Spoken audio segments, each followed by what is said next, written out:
This episode is brought to you by Prime Video. In the small town of Holland, Michigan, nothing is ever what it seems. Behind the tulip festivals and pretty houses lay dark secrets that threaten to tear a marriage apart. Nicole Kidman stars in this darkly twisted thriller about a wife and mother whose quest to uncover her husband's secrets may get her more than she bargained for. Holland, streaming on Prime Video March 27th. I can say to my new Samsung Galaxy S25 Ultra, hey, find a keto-friendly restaurant nearby and text it to Beth and Steve. And it does, without me lifting a finger. So I can get in more squats anywhere I can. 1, 2, 3. Will that be cash or credit? Credit. 4. Galaxy S25 Ultra, the AI companion that does the heavy lifting so you can do you. Get yours at Samsung.com. Compatible with select apps. Requires Google Gemini account. Results may vary based on input. Check responses for accuracy.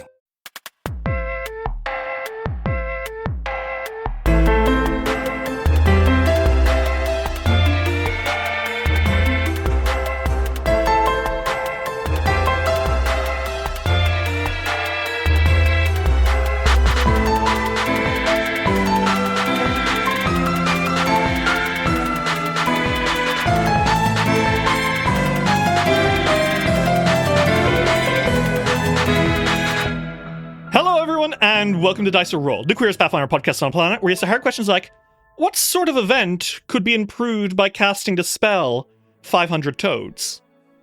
Cambrian explosion. Okay.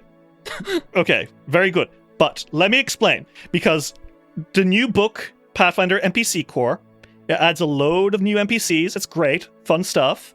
My best guy, Tony Saunders, wrote in it. But hi, Tony. Thanks, Tony. Fuck yeah, but Tony. There is a spell that was included. Now, I should provide context. In the Thieves and Brigands section of NPCs, that they included a spell, which I think is delightful because it has nothing to do with Thieves and Brigands. Are you ready for this fucking spell? Yeah. 500 Toads. That is the name of the spell. It is 2 actions. It is a level 1 spell. It can be cast by arcane and primal casters, which means Silk could seek the spell out. You conjure hundreds of magical toads to fill the area and hop around. The vast quantity of hopping toads provides enough weight and height for the creatures to trigger any trap in the area that would be triggered by the weight, mood, or position of a medium creature. The area is difficult terrain, and the magic reconstructs any toads destroyed by traps to keep the area full of toads for the duration of the spell. I have an answer. Okay. I have 2 actually. Okay. First one's a lot sillier. Second one's scary. Okay. First one, you're in like an Indiana Jones type situation, and you're in some kind of building full of fucking traps, and you've brought along the man who's been stealing your work, who's been taking credit for all of your discoveries. And use it on him to kill him. Okay. My second one. Good. I like that. That's an appropriate use. Love it. Yes. Second one. This is how I would take over a country. Okay. I would go to their king, queen, or monarch, and I would say, if you do not instate me as the ruler, I will bring a plague upon your people that will start with frogs. Poisonous frogs that will damage your water supply, that will get rid of your health, that will kill your people from the inside and rot them. Okay. And then I would do it, and then I'd be the fucking ruler of, like, I don't know, Patax or something. That's really good. Okay. No, I would rule Galt. Okay. Because clearly that's the best place to do it. Well, as we all know, the French historically are terrified of frogs. Yeah. That's good. I love that. Great answers. Dave and Lou, what about you guys? Where would you cast 500 toads? Do you want to hear my answer? Yeah. Sure. Okay. 2 words. Hot tub. You're there. You're gonna kill them all. You're there. You're chilling with the bros, and you're like, you guys want to know what would make this party a whole lot better? 500 fucking toads. That's disgusting. I don't want to get into a hot tub with you. I don't. You need a little danger in life to make it exciting. No. You're going to kill those fucking frogs. There's like a whole thing about boiling frogs. A whole thing about Can't be boiling doing that. frogs is It's okay. actually The hot killing tub's me. the hot tub's kind of cold. It's fine. Kind Then of it's cold. not a hot tub. Then it's just a sad hot tub. They're like, why is this hot tub so cold? And says, oh, you'll find out. I'm gonna kill you. Okay. What else is there? Your wedding. Interesting. When? At the very end, it's a party gift. It's a little party Ritz, gift for everyone. what the fuck? Bring That's that to my one fucking toad. wedding too, damn. What the fuck? Fuck with Dario, you want what I do to you. I love you. I'm giving all of your other guests a gift to remember. Oh my god. What else can we do with these 500 toads? I need to know. Toad-powered machine. Really good. Infinite power source. Do we have one last toad place that we can do? No. Oh god, the wild ride. The what? The wild ride? Mr. Toad's wild Oh, ride. I was like, What are you? I'm still lost. What are you talking about? Mr. Toad's wild ride. Mr. Toad's Oh, Wild. Mr. Toad. You don't know about I- Mr. Toad's Wild Ride? Oh, He goes to hell. oh, well, you know what? Gov Moleshcale Americans, you know, Tulutara today. Like, I should have taken you to Mr. Toad's Wild Ride.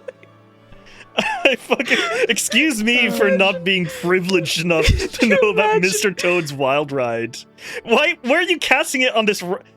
I presume this is a fucking ride in Disneyland. It is. When are you casting it? At what point are you casting Mr. Toad's Wild Ride 500 Toads? When you get to the hell part, when you go to hell. Surely you don't actually go to hell.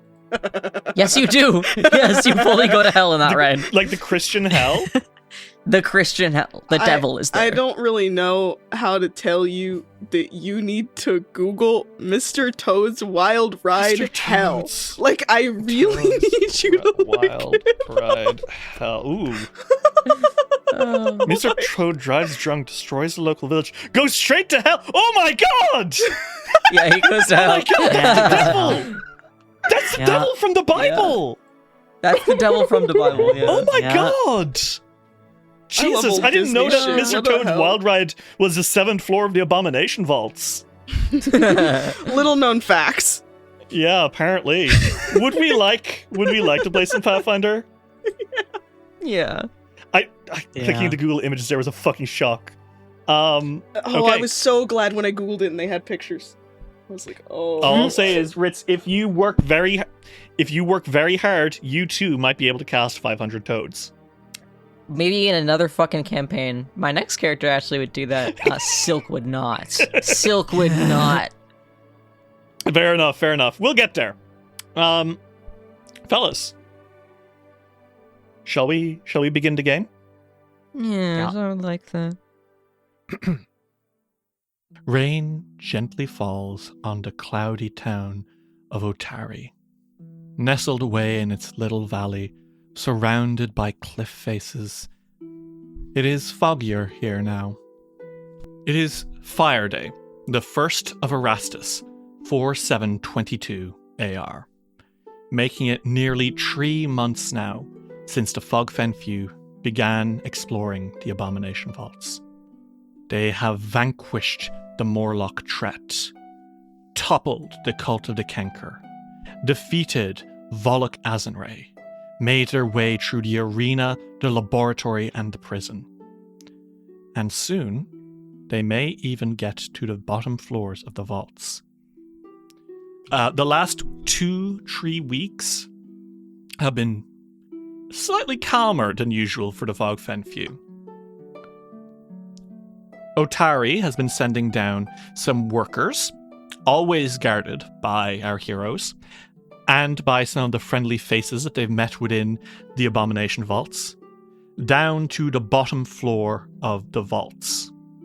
It is here that they have begun mining away at the rocks in the dungeon that were blocking the stairways down, but it's looking like it will take another week or two until that is fully fixed.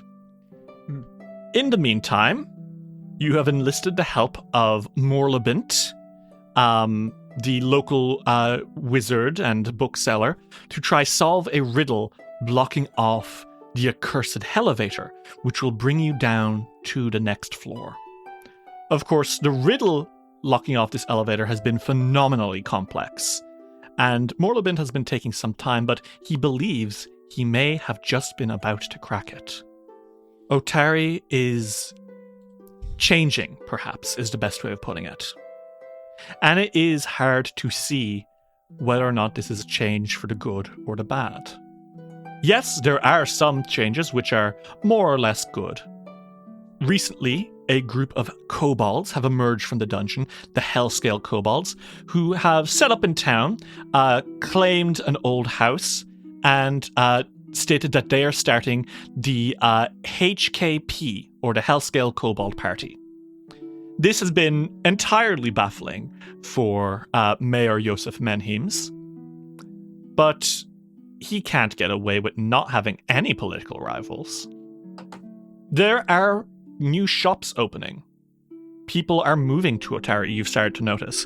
Word has spread through the hinterlands of Otari of a great source of treasure in the swamp, of heroes bringing back loot.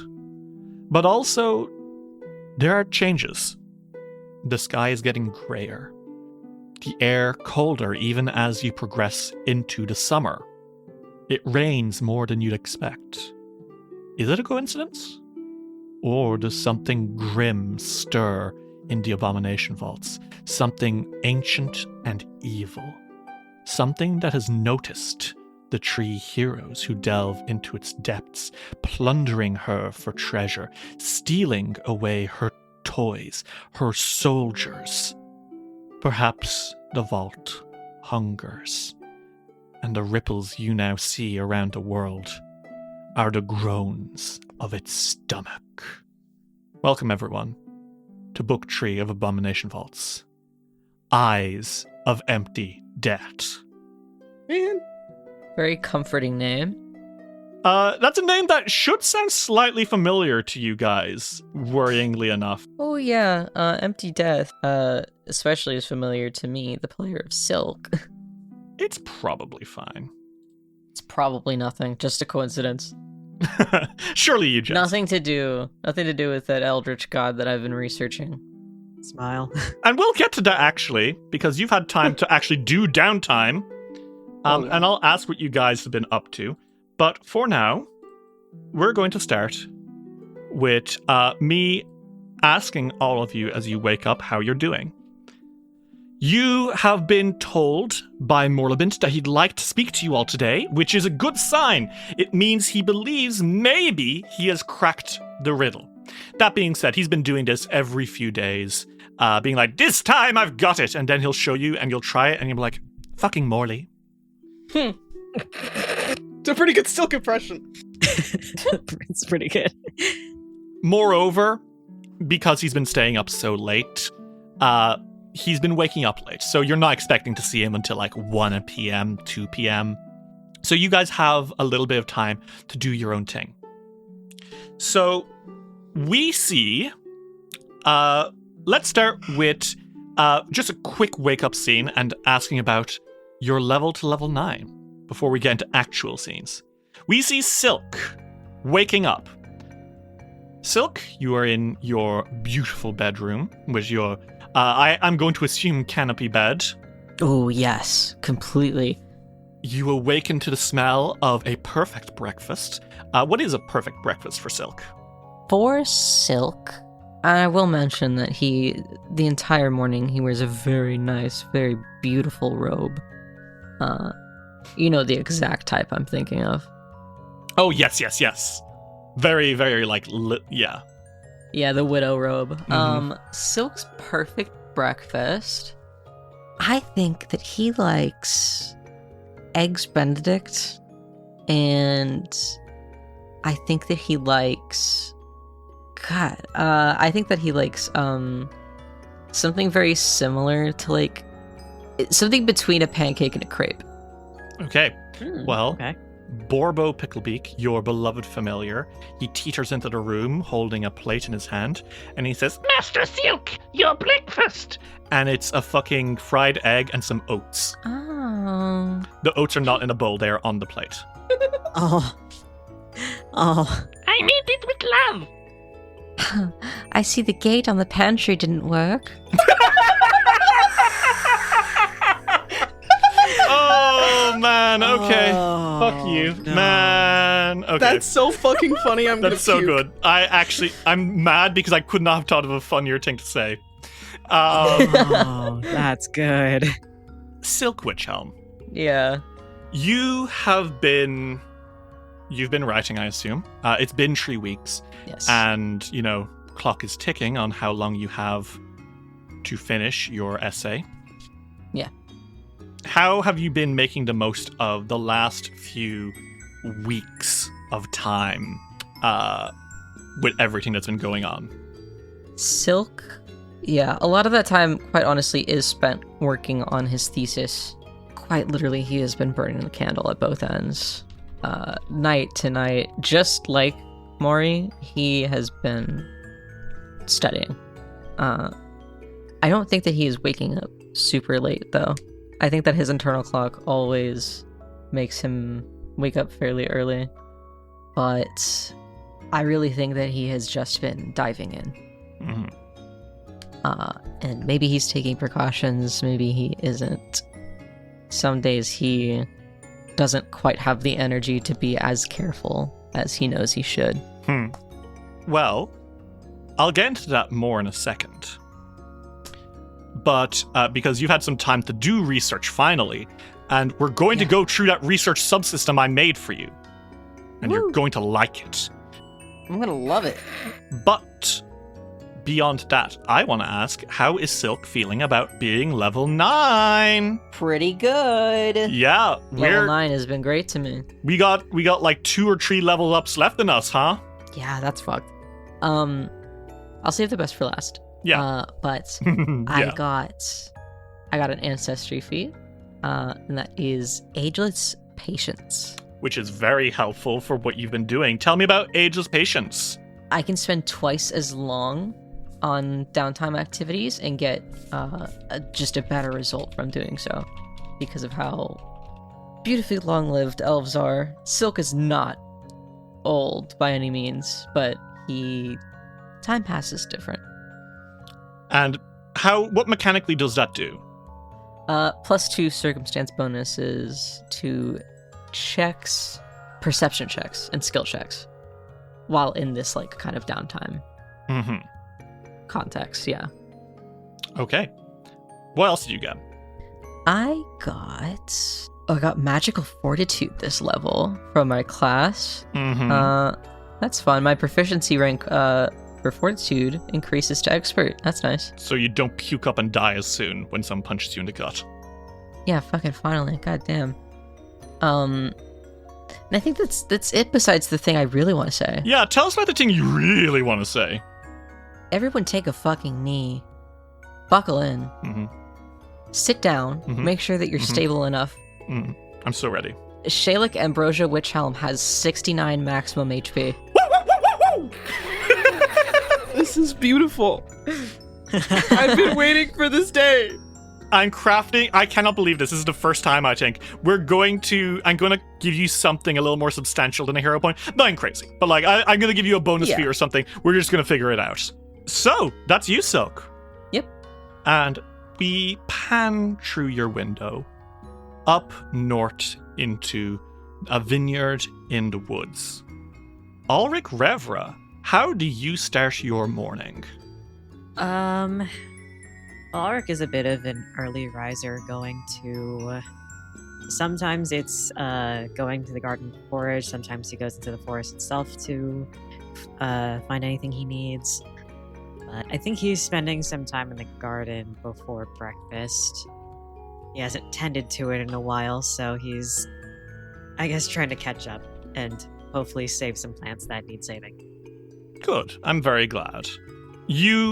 I've finally updated your list of herbs you can use So you now have the proper versions of all the items you can make. You would now have finally unlocked a few better versions of the herbs. For example, you have now got moderate elixirs of life. You can make those with like some of the stuff you have, you know? Which I'm sure you are pleased to have. Yes. What else did you get? Well, for feats, Ulrich now has Agathian magic. And this will allow him to use animal form. So, here's the thing. This would give you animal form at 2nd rank, which really is not anything. Normally, it also gives you another spell, Calm, but we did a bit of negotiating, a little bit of wheeling and dealing, and I've agreed to allow you to cast this as an occult spell, using your occult stuff, so like, and heightened to your max level, because battle forms aren't usually very strong, but you only get the one spell, you don't get both. Basically, for lack of a better word, you are going to cast animal form and be able to turn into a large rabbit, like bigger than a bull, which I think is beautiful. Yay. And you know what? Even if it's a little strong, come on, it's once per day and it's funny as hell. Leave me alone, guys. Yeah. Did you get anything else, or is that it? You got spells, but I'm sure you want to fuck with me later. Maybe. We'll see how I feel after I'm done. I also got developed sensory response. Oh. This is from Feats Plus Dairy. Oh! You have learned to adapt to your other senses when your main senses have been shut down to consistent exposure in your travels. You attempt to seek using your survival instead of your perception, which actually my survival got increased. So now I am a master in survival. Wow, that's really great. And your vague senses are treated as imprecise senses for the purposes of the check. Oh, wow. You can use develop sensory response when using the investigate or search exploration activities, which I do all the time. But you must move at half the normal speed you could normally move while using these exploration activities. So, a bit more time exploring, but probably better exploration. That's awesome. That's so good. I love that. Excellent. Is there anything else? I revamped Ulrich's, basically the entirety of Ulrich's spells. So, along with the level 5 spells, there will be some surprises. Oh, wow. Yeah, because you were like, some of these spells don't really work for me. And you started ripping pages out of the book and gluing new ones in. Very nice. Well, I mean, three weeks of downtime, the most downtime you've had in a long time. I think it's been worth it. You guys have really been training for this. Yeah, actually, I will reveal one spell that I have. Oh, God. What is it? What do you do? Stagnate time. What? Hey, do you know Final Fantasy? Do you know the spell break? What? Freezing enemies in place. Man, why you gotta do this to me? Why you gotta do this to me, dude? Or the stop spells. Oh my god. You are going to be such a menace, and I'm so angry. I know. But now Ulrich has time shit. Yeah, fuck it. Why not? Sure, fuck it. I don't care. I'm fine. I'm a big boy. Okay. And is that everything, Ulrich? Yes. What is Ulrich doing this morning? Like, is he doing anything in particular? How does he start his day? Usually it starts with him tending to the garden, making any elixirs and or medicines that he needs to deliver, because he has not been doing that for a little while. Has a bit of a backlog. So he goes to his garden, does all his herbalism work, has breakfast, and then goes out to make his deliveries. During this downtime, he did do the business license. Yay! He's actually now certified, thankfully. Oh, he really has done nothing wrong. Yeah. That's so good. Okay. And I think, if you're good, I'm going to jump to Fiore. Mm-hmm. Well, the camera pans and flies through those foggy banks that are rolling in from the sea towards the Dawnflower Library. Fiore, Sunchaser, you are waking up in your bed, and you are not feeling particularly comfortable. Mm-hmm. Your back hurts. This is weird. Frowns. What do you do? I think he sits up in his bed and he kind of stretches. What do you... Okay, this is gonna sound weird. What do you wear to bed, Fiore? He wears pajamas. Okay. You got a nice pair of pajamas, some PJs. And I think you feel like there's something down your back. Like, for a moment you think, did my mole plushie suddenly get down there? And you look down and like, nope. Molio's still there. He reaches back there? Like to try and see if what it is? There is definitely something down your goddamn shirt. He tries to pull at it. It hurts. What the? He goes, what the fuck? And he gets up. He stumbles out of bed. And he goes to the mirror, turning with like kind of his back, you know, when you're trying to look at something on your back in the mirror. Mm-hmm. And he sort of lifts the shirt. And what pops out? Little crow wings. Fiore Sunchaser, you have grown a pair of wings. The next thing that the entire temple of Sarenrae hears is a very shrill scream. So, your parents come in very quickly, checking in on you. Soon the whole temple is. And yes, indeed, you have gained a pair of wings. They are quite small, but when you really furrow your brow, Fiore, you've discovered that they can grow quite large for a short time and will indeed give you the gift of flight. I see. How has Fiore been dealing with this information? Mild discomfort. For what it's worth, I think Vandy specifically is doting on it. She has sewn all your shirts to allow for the wings to come out. She has had Rumina alter your armor to allow for like little wing holes. She's gotten you little pamphlets saying that this is normal in Nephilim. All Nephilim can have this. She wouldn't be surprised if Ulrich grew them at some point. And it's totally normal and okay. This is the same pamphlets that he received after going through puberty. I think at some point she like starts referring to them as your angel wings. And okay, she's well, he likes that. She's very fond of them. How has Fiore been doing throughout these last 3 weeks? You haven't had as much adventure. There's that fucking dungeon that swears at people, but you're starting to feel that maybe it's not really that big a deal. Well, I mean, like, I think the thing is that Fiore wanted to deal with it. I have no idea if the others wanted to, but it is something that he wanted to deal with. Mostly because those kids asked, and he's like, I have to make them happy. Those are the kids in the town. I think the very scary voices from the ruins of the Thirsty Alpaca, you've considered it, but there's so many other small things you found yourself doing again.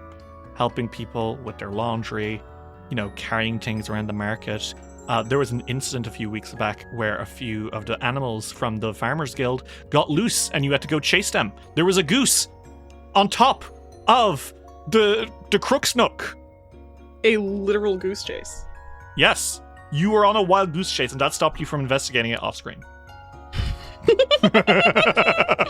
It's pretty good. Either way, if I think in that way, Fiore has done. I think he's been doing pretty okay. I think it's taken him a little bit of time to get used to the wings, and I think that sometimes he like has they're like embarrassing because they're small and they weren't there. Fiore, before. size doesn't matter. Yeah. But I think that he's been doing a little better after dealing with the devils, and they're no longer a problem. Well, Fiore, you've leveled up to level 9. Let's talk about it. Okay. What did you get this level? Divine Wings, which I think is obvious now. Yeah, clearly. There's just a bunch of stuff that I got, like, automatically. I have Juggernaut now, so fuck you. Oh god, does that give you bonus of fortitude saves or something? Okay. Would you like to see would you like to hear what it says in the feat? I see. I just opened it. PF2E, specific rule, class features, Juggernaut, champion, description. That's true. Real and fact checked. I'm pretty sure that it's the thing that makes your You're now a master fortitude in fortitude. saves. Yeah. Yeah. Then I have reflex expertise, which is helpful. Very nice. And then I got relentless reaction. What's relentless reaction do? When I do a retributive strike, if the strike hits, then they'll take persistent spirit damage equal to my charisma modifier, which is 4 plus 4. So, take that. Very, very nice. Well, Fiore, you get up and you get ready for another day, helping people around town and maybe getting some good news about that elevator into the next floor. He wants it. My question is, do you guys want to start your adventure today? Yeah. Yes. Yeah. So, I'm going to roll 1d6 to see who goes first. I have a scene prepared for Fiore, and I have a scene prepared for Silk. And Luna, if there's anything Ulrich wants to do, you have the freedom to decide what to do. Otherwise, you can be with Silk helping out with some studies. Because we've been slacking on doing our research. So maybe I'll start with Fiore then, to let you get some time to decide if you want to be in Silk's scene or if you want your own scene. Mm-hmm.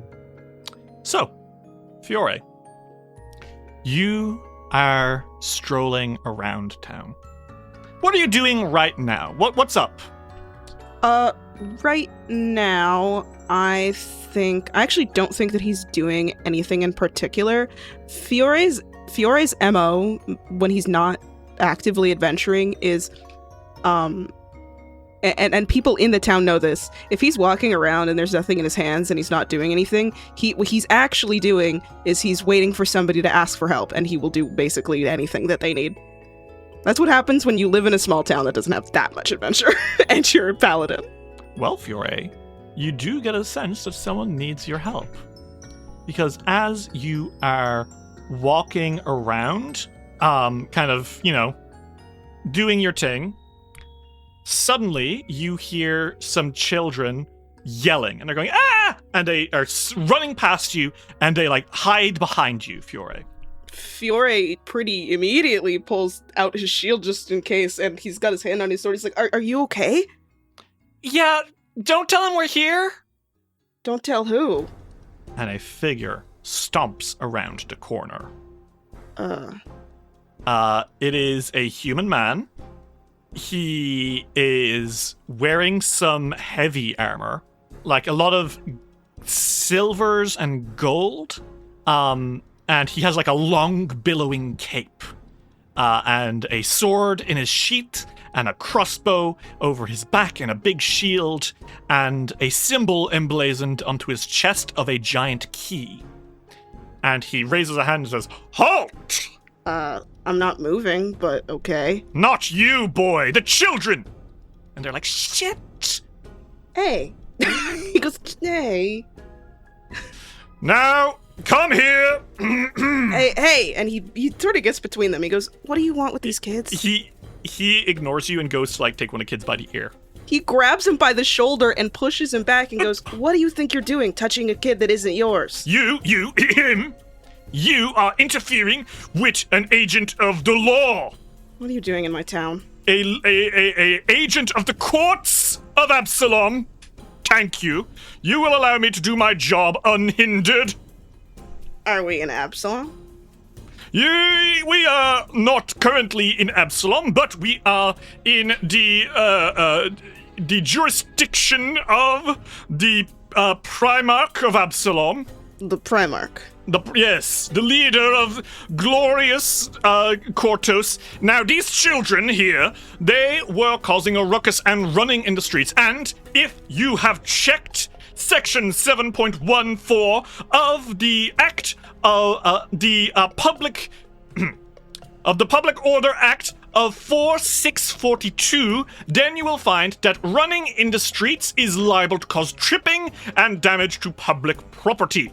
The correct punishment for a child under the age of 18 is a stern talking to and a fine of 12 copper pieces to their parents. Now, these children are running around, and as an agent and an enforcer of the courts of Absalom, it is my duty to find out who their parents are and give them the proper fine. This bearded, mustachioed man, he's like 6 foot tall and kind of like, stiff. He points at the children. And he says, "You there! What is your mother's name?" Don't tell them that. He turns to you. The kid was going to say these nuts or some shit. Surely. He then turns to you and says, "And who do you think you are, sir?" He crosses his arms and he goes, "I'm Fiore Sunchaser." Ah! I've heard of you. Only good things, I assume. Only the best, although you're disappointing me, good sir. Am I? Was that laughing character? Yeah. He looks for a moment a little bit hurt. You see him blinking very quickly before he continues and says, "I am Sir Gerard Storm Justice, a fellow champion of the cause of obedience." Did the design character? Yeah. He blinks again. He looks shocked. And he says, "And I am here on official business." And what is that business? Bothering these kids? No. My job is much more important than that, but no. I'm Then enforcing why the are law you bothering these kids? because they're breaking the law. They're breaking the law by playing? That they could trip and hurt themselves and others. They must learn. This is the way of Abadar, the father of innovation. He starts rattling a little bit. He seems actually kind of taken aback that you are not also on his side here. So he's maybe a little bit suddenly on the defensive. Fiore looks kind of unimpressed and he goes, "These kids haven't done anything. This is a small town. There's not a lot of places specifically to play, so they play in the streets. I am watching them. Everyone in the town is watching them. If you look over there," and he points around, there are adults around. Yes, well then they're all complicit.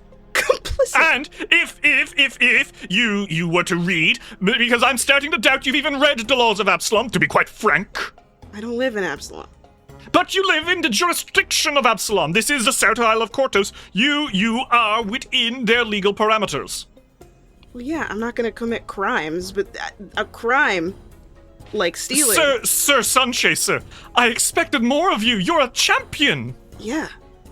Then you should know that order is what we strive to complete. I think you have the kind of person I am mistaken. My cause is not obedience. Oh, yes, but you still use the title of paladin, as do I. He rattles a hand in the air. As do I. I am a paladin as well. And you will respect me. Mm-hmm. Yes.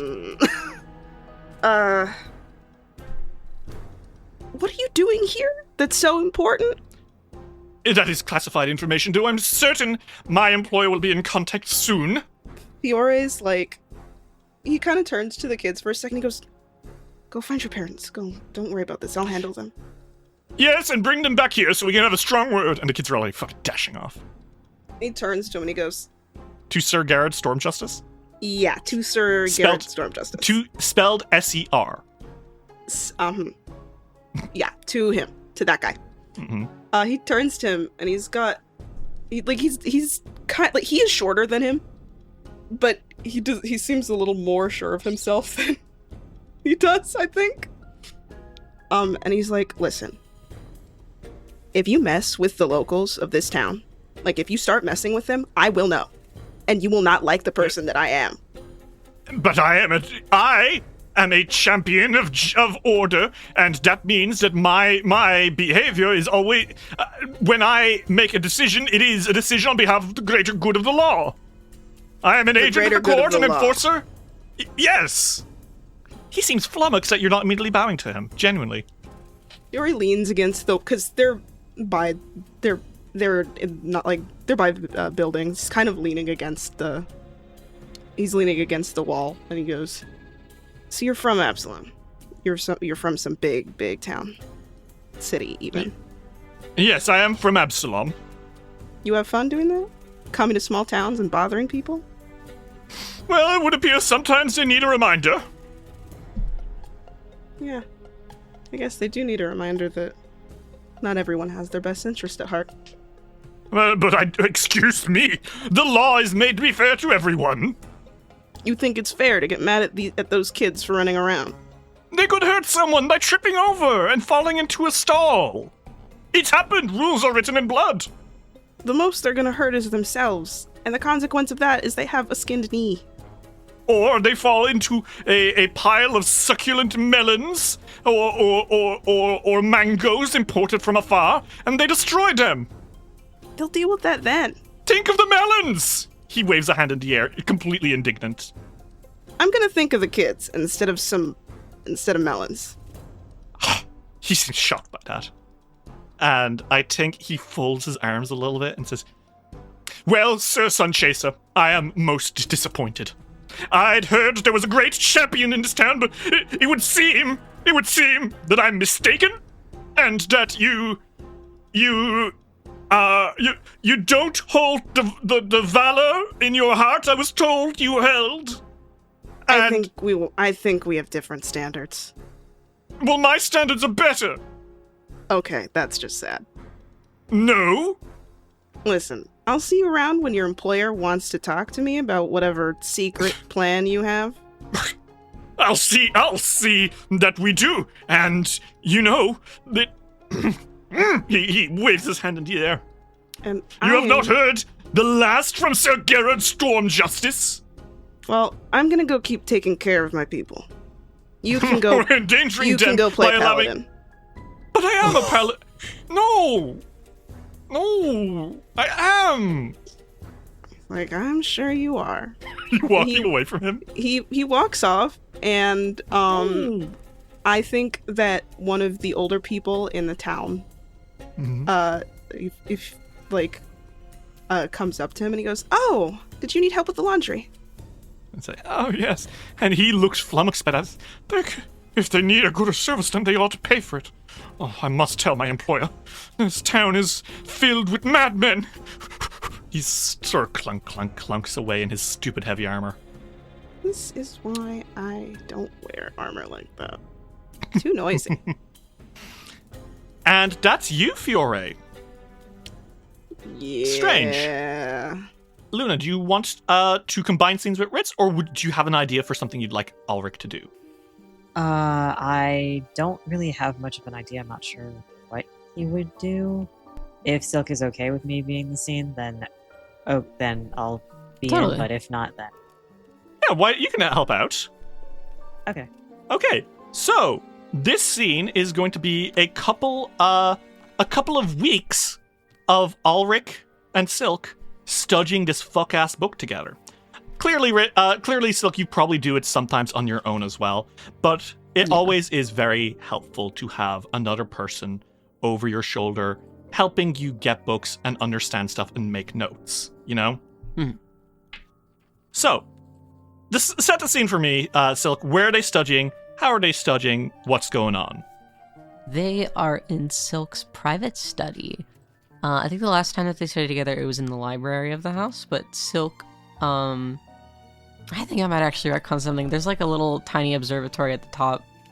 It was not like built with the intention, but I think they had a scene up there one time.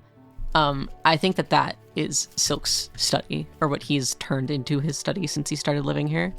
And it's got like real big windows into it, and a telescope out the window, and it's got like a nice desk with like a few like comfy chairs, and it's just, the room is destroyed with books. They're organized in their own way, but it looks like a fucking mess. And Ulrich, how are you finding working in these conditions? I mean, Ulrich isn't totally affected by it because even when he's working, or even just sometimes the state of his own room, it's a bit of an organized mess. So, if he's able to see a book or look at it for long enough, he'll know almost exactly where it is. So he's more or less okay. It's just the context of what they are studying. He's hoping that it doesn't have too horrible of an effect on Silk. It would probably be fine, right? Maybe. So I think what we're going to do is Silk. We're going to make tree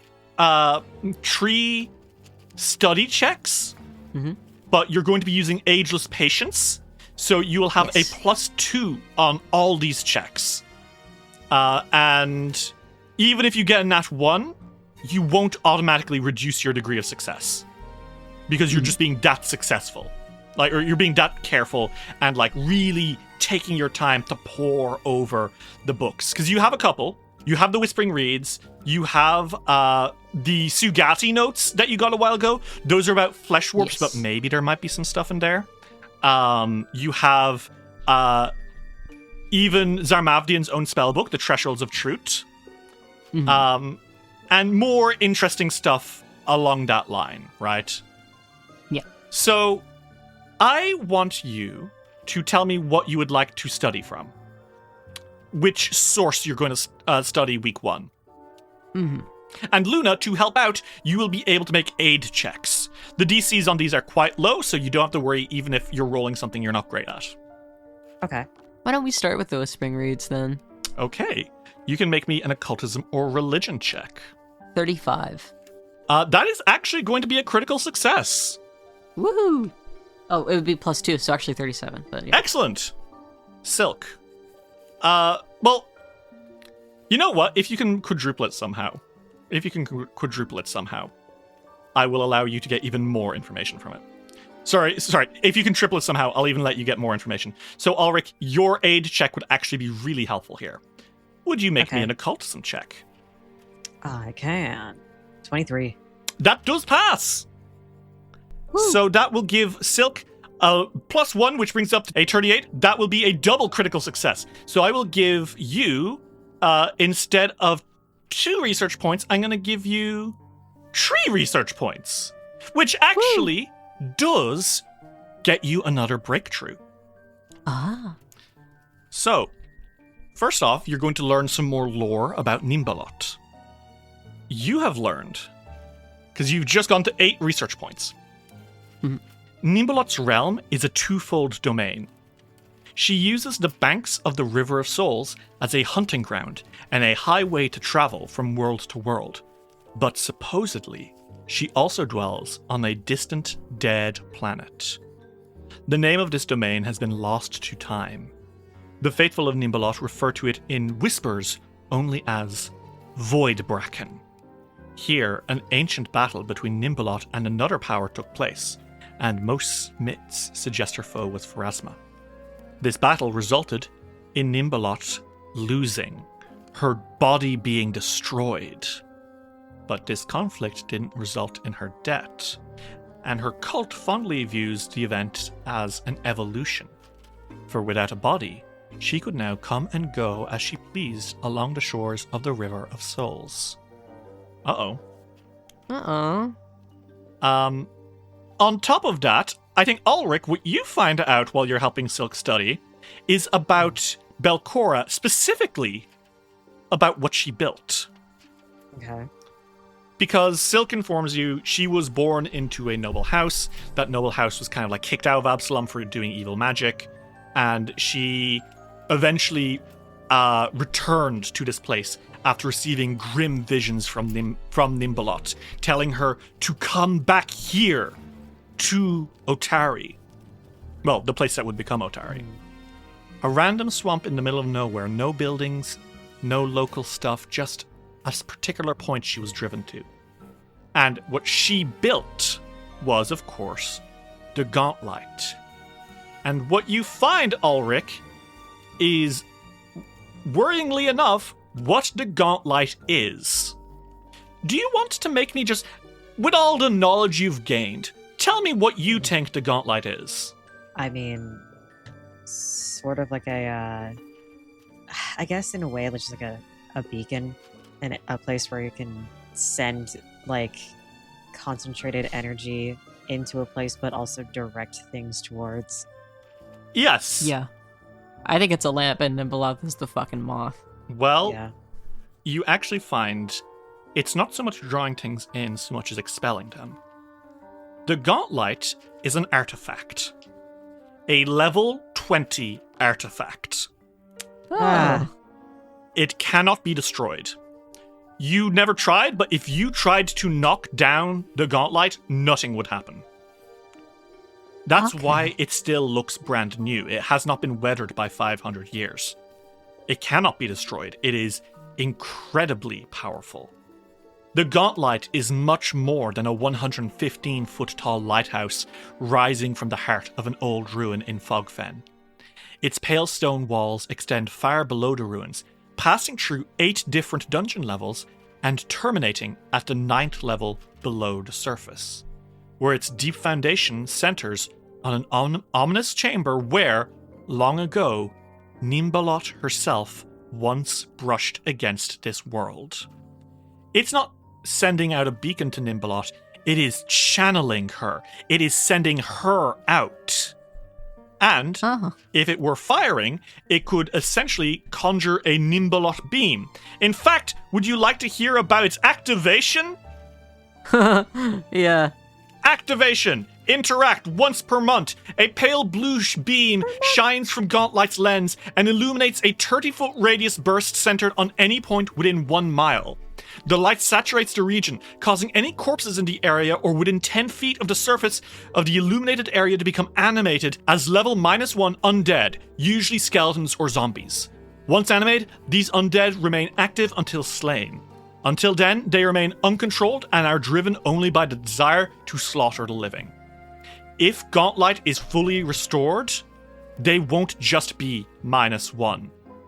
They'll be any undead creature of 15th level or less. Jesus. Would you like to hear a few level 15 undead? Sure. Just to give you an idea of how bad this is. Why not? So, that would be stuff like Nosferatu overlords, horde liches, hollow serpents, so giant undead snakeskins. Oh, okay. Gallowdead, the same creatures that hang from the Whispering Tyrant's former prison in Gallowspire. Nightwalkers, a type of terrible bloodthirsty creature called a Darvaka. A Debuk, an evil possessor ghost. And all sorts of terrible things like that. So hey, imagine if every corpse within 1 mile were turning into Nosferatu overlords, Debuks, horde liches. Fuck it, right? I don't think I'd like that, but that would be really great for Geb. That would not be the only thing it can do either. Oh. It can also send a pale blue beam from the Gauntlet at any point within 1 mile and teleport one creature of 4th level or lower that is physically located within the Gauntlet or the Abomination Vaults and teleport it there. If fully restored, any number of creatures within the Gauntlet of 15th level or lower can be transported. Hey, what are you going to do if Belcora fixes this thing and sends out every single creature in the Abomination Vaults into Otari or Absalom? It would start in Otari. That's what would happen. She would send out an army of every creature in the vaults into Otari. Every one of you would be murdered and ripped to shreds. No mercy. And none of you are able to stop that. None of you are strong enough to stop that. One level 15 creature would be too much. But dozens? You guys are dead. Yeah. Damn. And then, how many people are in Otari? What is the population of Otari? The population of Otari is 1,240. The Gauntlet could then fire its first beam and rise 1,240 undead creatures to level 15. Oh my god! And then they would march on Absalom. How are you guys doing? Okay. Silk is so tired of this. He's so fucking tired. He's like jotting down the possibilities and like making like a timeline branch for shit. And he's like, okay. Fuck. Well. Damn it. That's a much worse outcome than I thought it would be before. I think he's stressing. Ulrich puts a hand on Silk's and just sighs heavily. And it's silly me hoping that things wouldn't get absolutely worse. I suppose we already knew that Absalom was in danger too. But I don't know, somehow this is much worse. Not somehow. I know how it's worse. The confirmation is what's scary. Yeah. And that's 1 week in. Yeah. Yay. Would you like to study again the next week? Yes. Okay. So you have now taken 8 points from the Whispering Reeds. There are a total of 12 points in it. So you have 4 left. After that, you'll have completely read the Whispering Reeds. Yes. I think I'm going to do that again, but before I do that, I think I'm going to try and get all the shit that we found with Arabian out of the way. Okay, sure.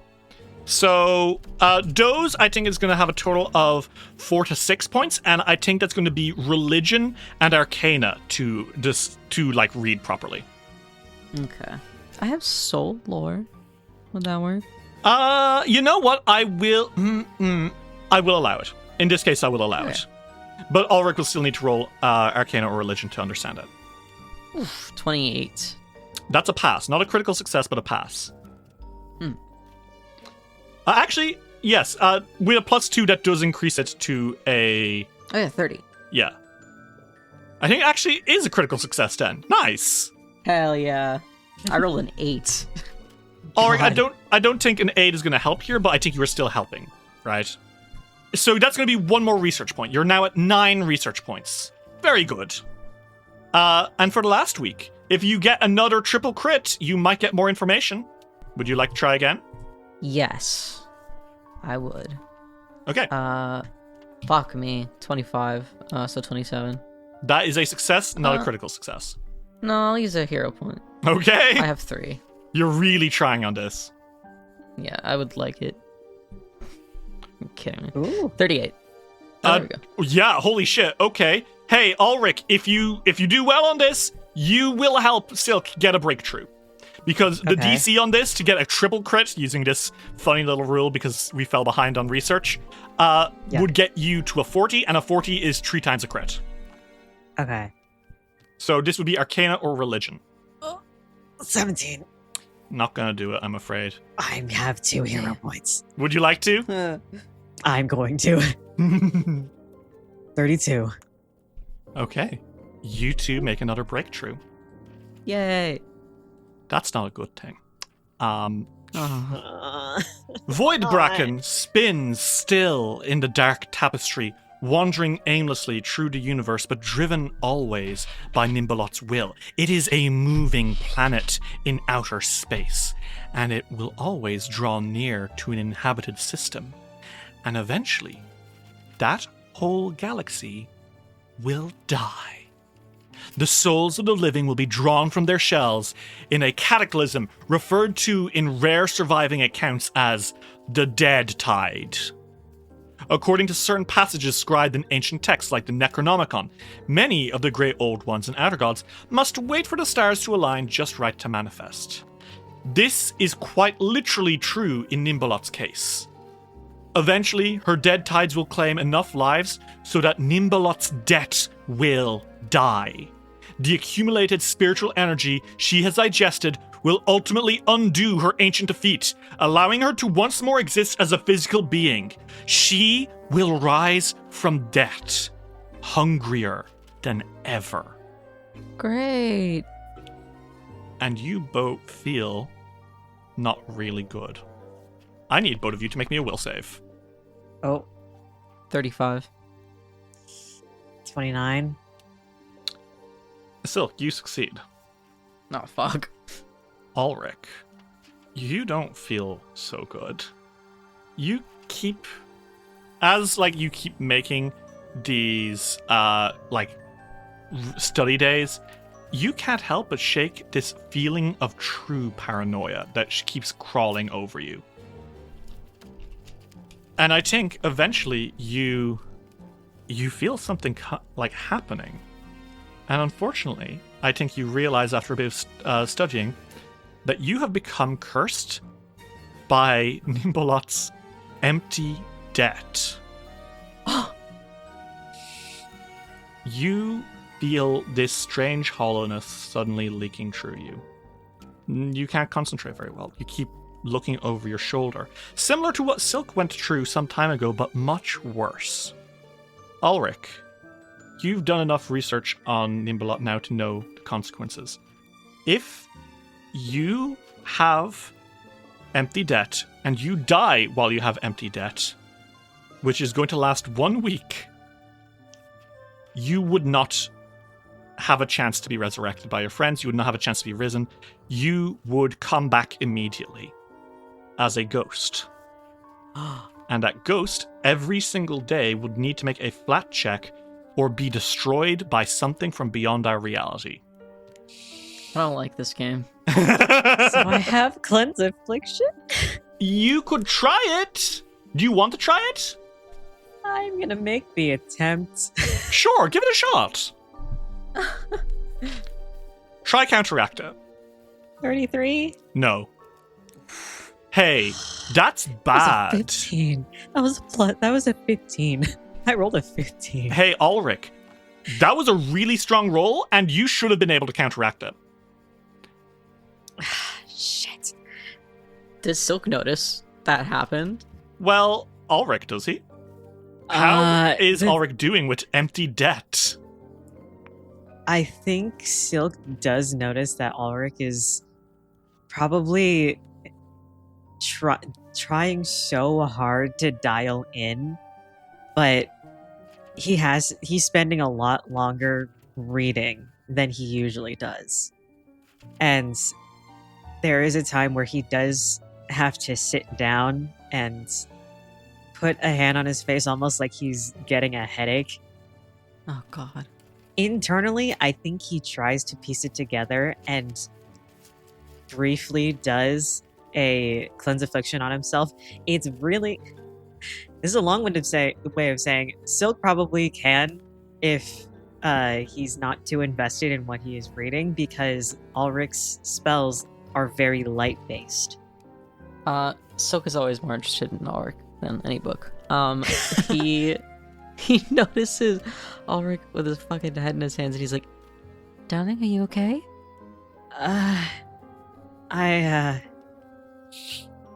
You're not gonna like the next few words that come out of my mouth, but I think I was just cursed.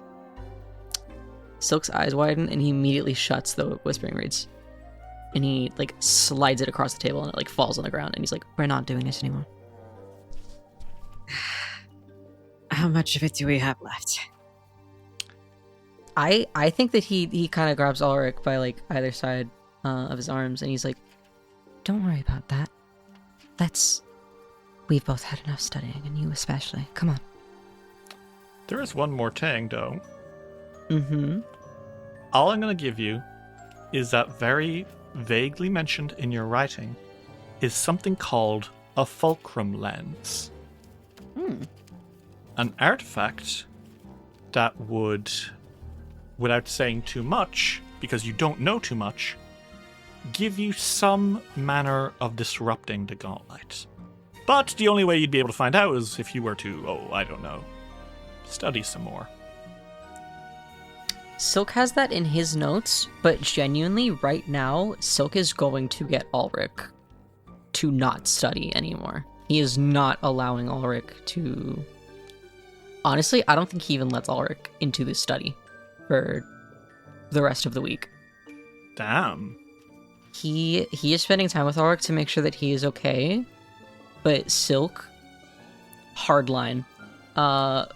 Ulrich is cursed. He will not let Ulrich be affected again. The thing about it is that Ulrich knows that this is absolutely the right play, but he's like, but your safety too.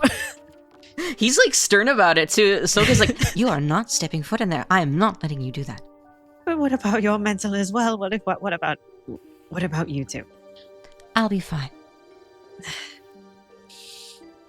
I know. If you look at our track records, the curses I've had have nothing to do with what I study, and you got it after not that long. That is completely fair, and I love how smart you are, but why do you have to use it against me? Because I love you. I love you too. I know that you're right. I understand that you're right. And I know that you will relay this information later. I feel like there's still a way that I can help. He pets the top of Ulrich's head and he says, you can help by being a good boy and staying away. Okay? Okay. Do you guys want to go to... I think this is actually present day that this scene is happening. Do you guys want to make your way down to the Drunken Dragon and get some time away from this? Maury said that he might have a riddle solved. Who's to say? Yeah. Silk will go back to the Fulcrum lens later. Ulrich comes first. That's very good of him. That's a nice thing to do. It is nice not to subject your boyfriend to the horrors. He's not doing that. Dice Will Roll will return after these messages. Are you a forward thinker? Then you need an HR and finance platform that thinks like you do. Workday is the AI platform that helps propel your organization, your workforce, and your industry into the future. Workday, moving business forever forward. You've maxed out your 401k, you're contributing to an IRA, and making some other investments.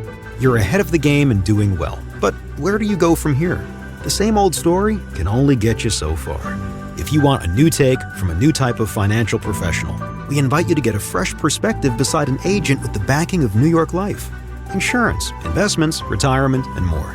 Visit NYL.com to learn more. Investments are offered through registered representatives of NyLife Securities, LLC, member FINRA SIPC, a New York Life company. I'm Dr. Jenna Ashton, your host for Season 2 of The Visibility Gap, a podcast presented by Cigna Healthcare. Throughout this season, we'll be tackling something vital, the women's health gap.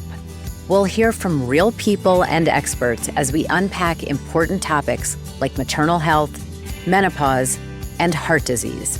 Listen in and download the new season wherever you get your podcasts.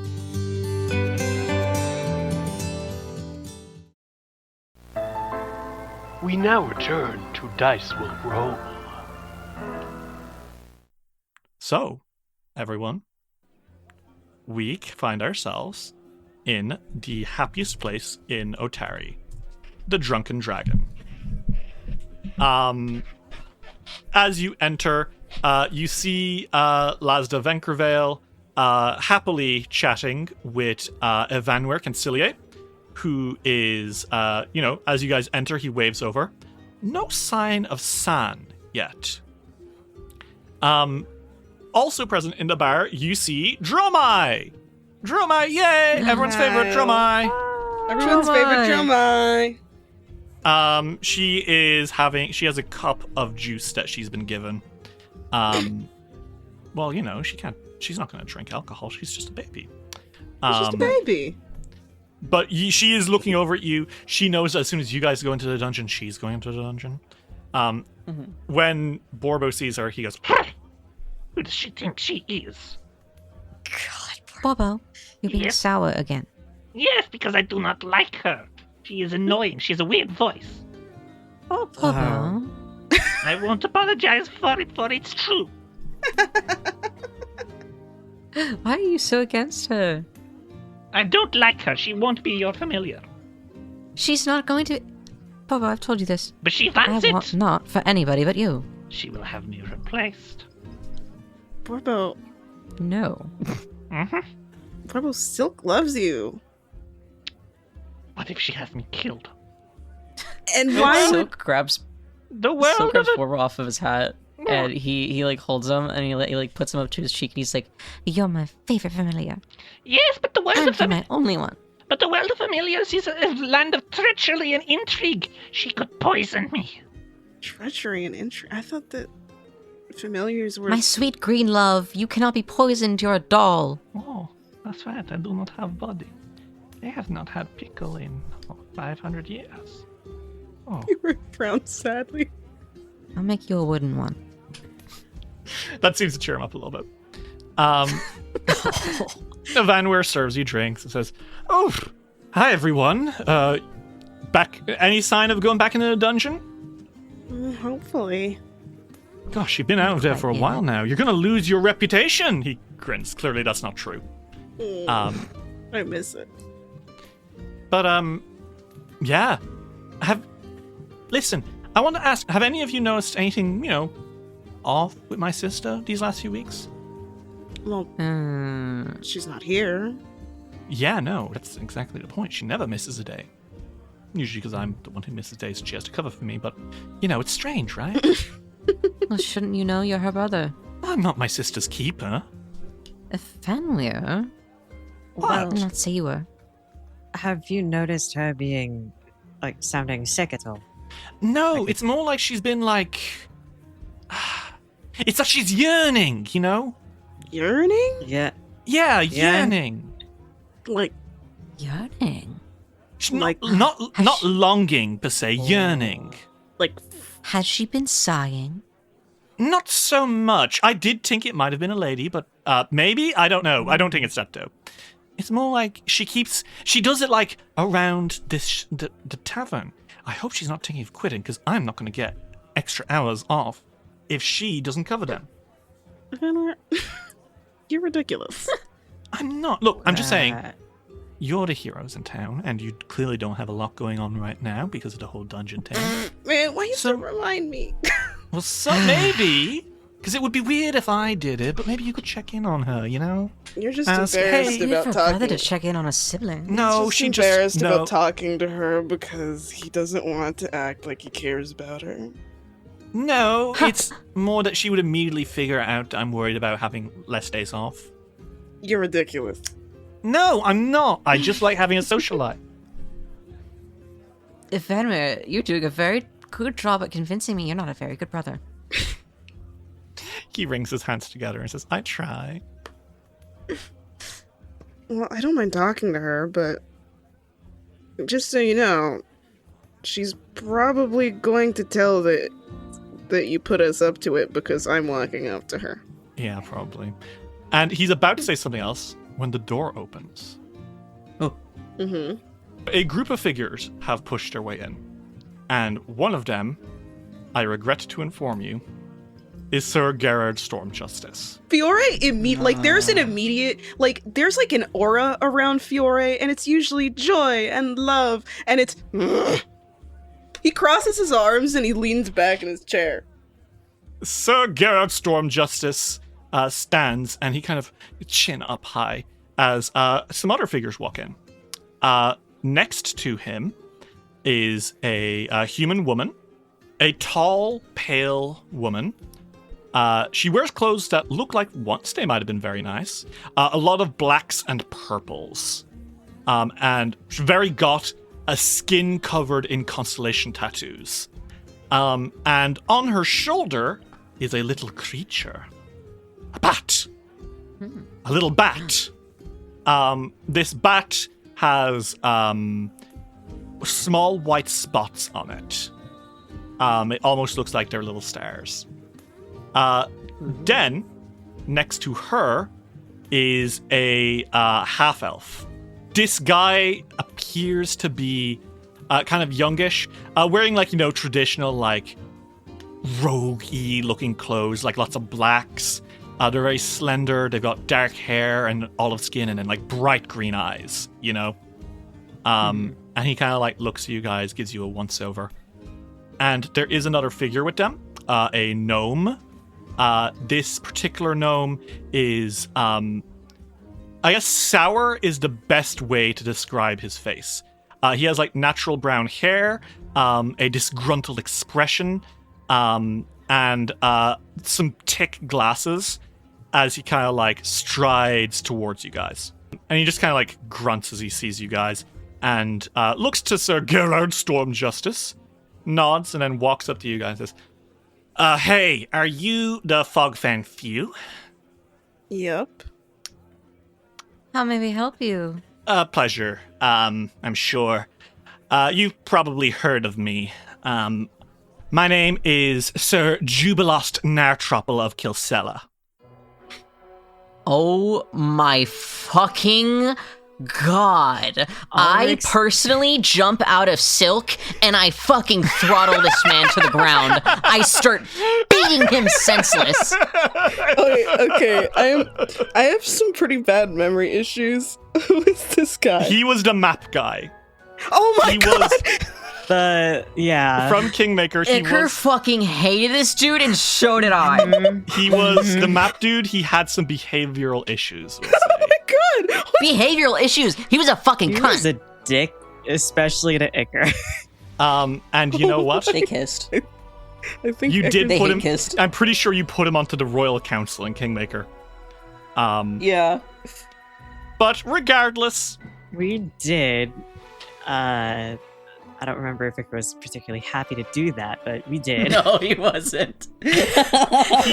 Now, the problem is, I want all of you to make me a society check, please. Here's the thing, though.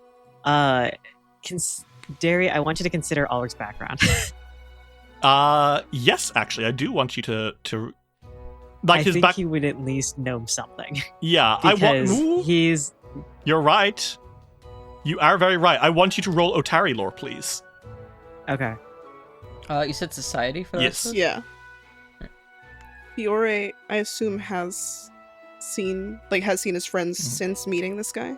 That guy for the first time. And he turns back to the others and he goes, "That's the guy."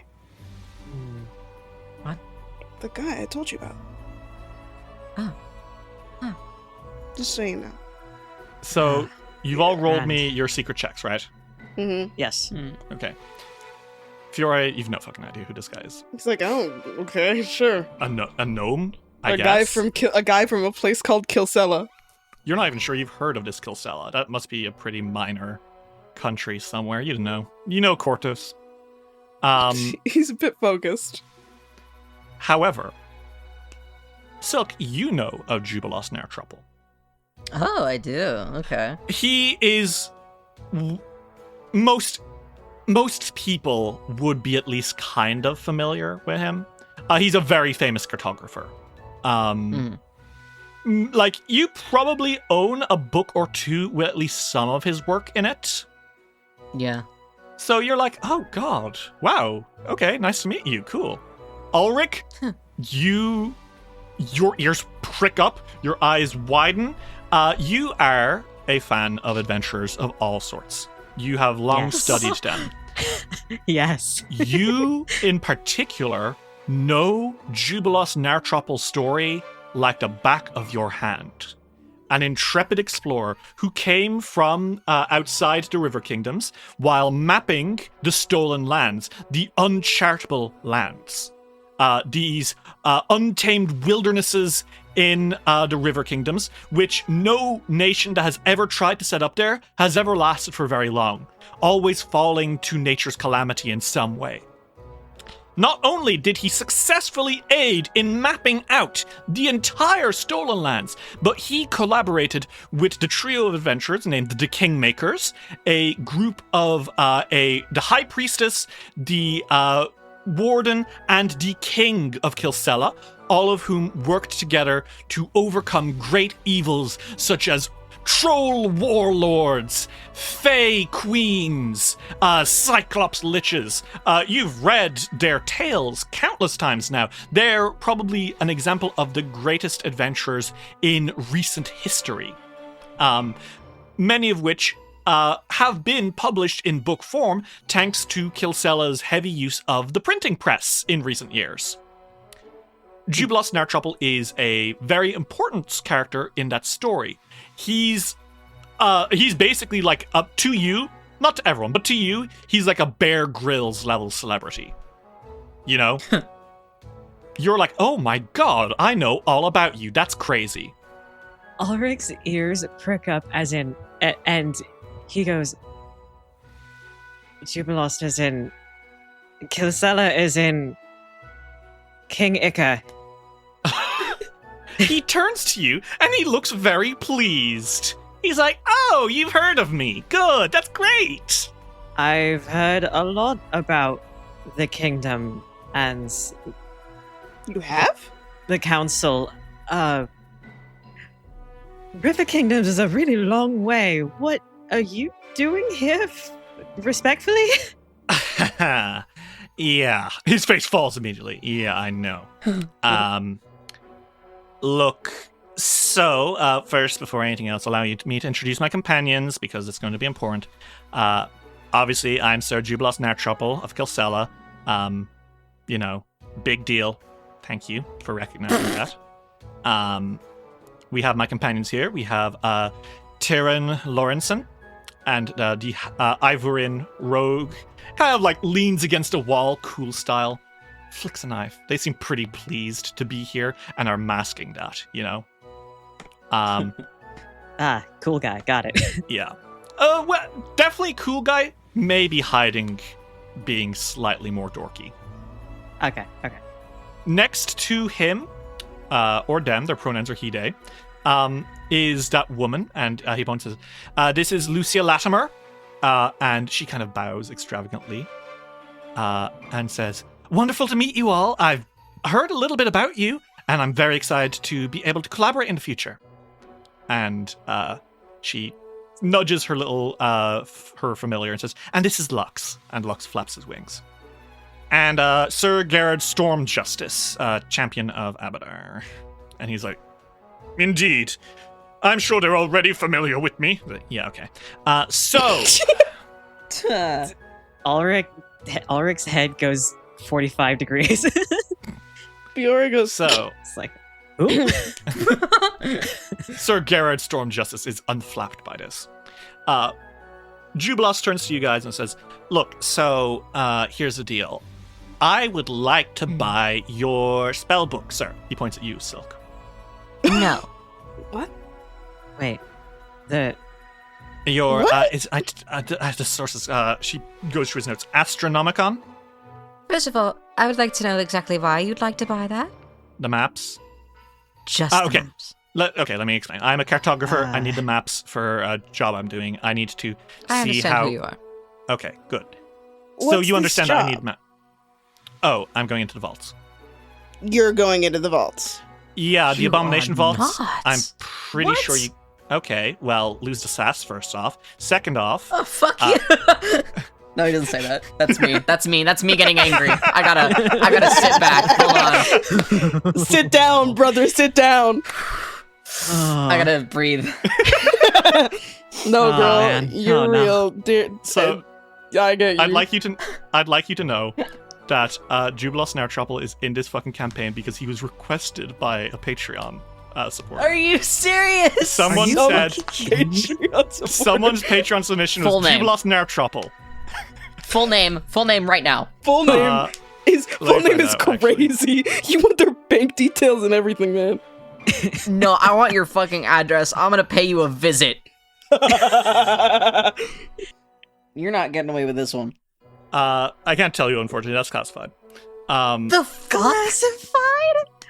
Jubilos Nartrouple kind of like tilts his nose up a little bit, and he says, "I have to go in there. Thank you very much. I'm doing Why? a job. For who? It's a long story, and it's not fun. I mean, listen.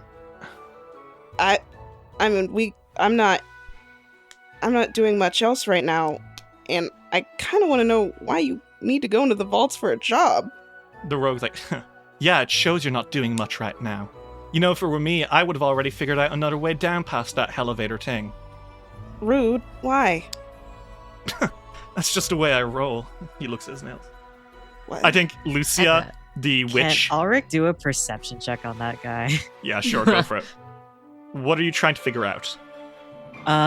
Just how intelligent this person is. He seems smart, but also it's his first day. That he's never done proper adventuring before, and he's really excited. Like, quite literally, Ulrich just does a once over read and has to cover his mouth. He just goes. I think Lucia next to him kind of like goes, shh, shh, kind of like scolds him, and he straightens up a little bit. And Jubila says, "Okay, so here's Skinny, I guess. I have a wonderful sister, and she's married to an idiot of a man. Okay. This idiot of a man is very close to my other brother's children, who are pathfinders. Oh my fucking god! Gotten lost in this dungeon." He sits up. He goes, "What? Like, for real?" You're related to that guy? Yeah, there's a person lost in a dungeon, and we're going to rescue him. Can I please have the maps in the Astronomicon? I don't want to have to map it from scratch. I'm sure you've made some mistakes, but I can fix them. It's fine. You're an amateur. I have so many questions. How long has he been missing?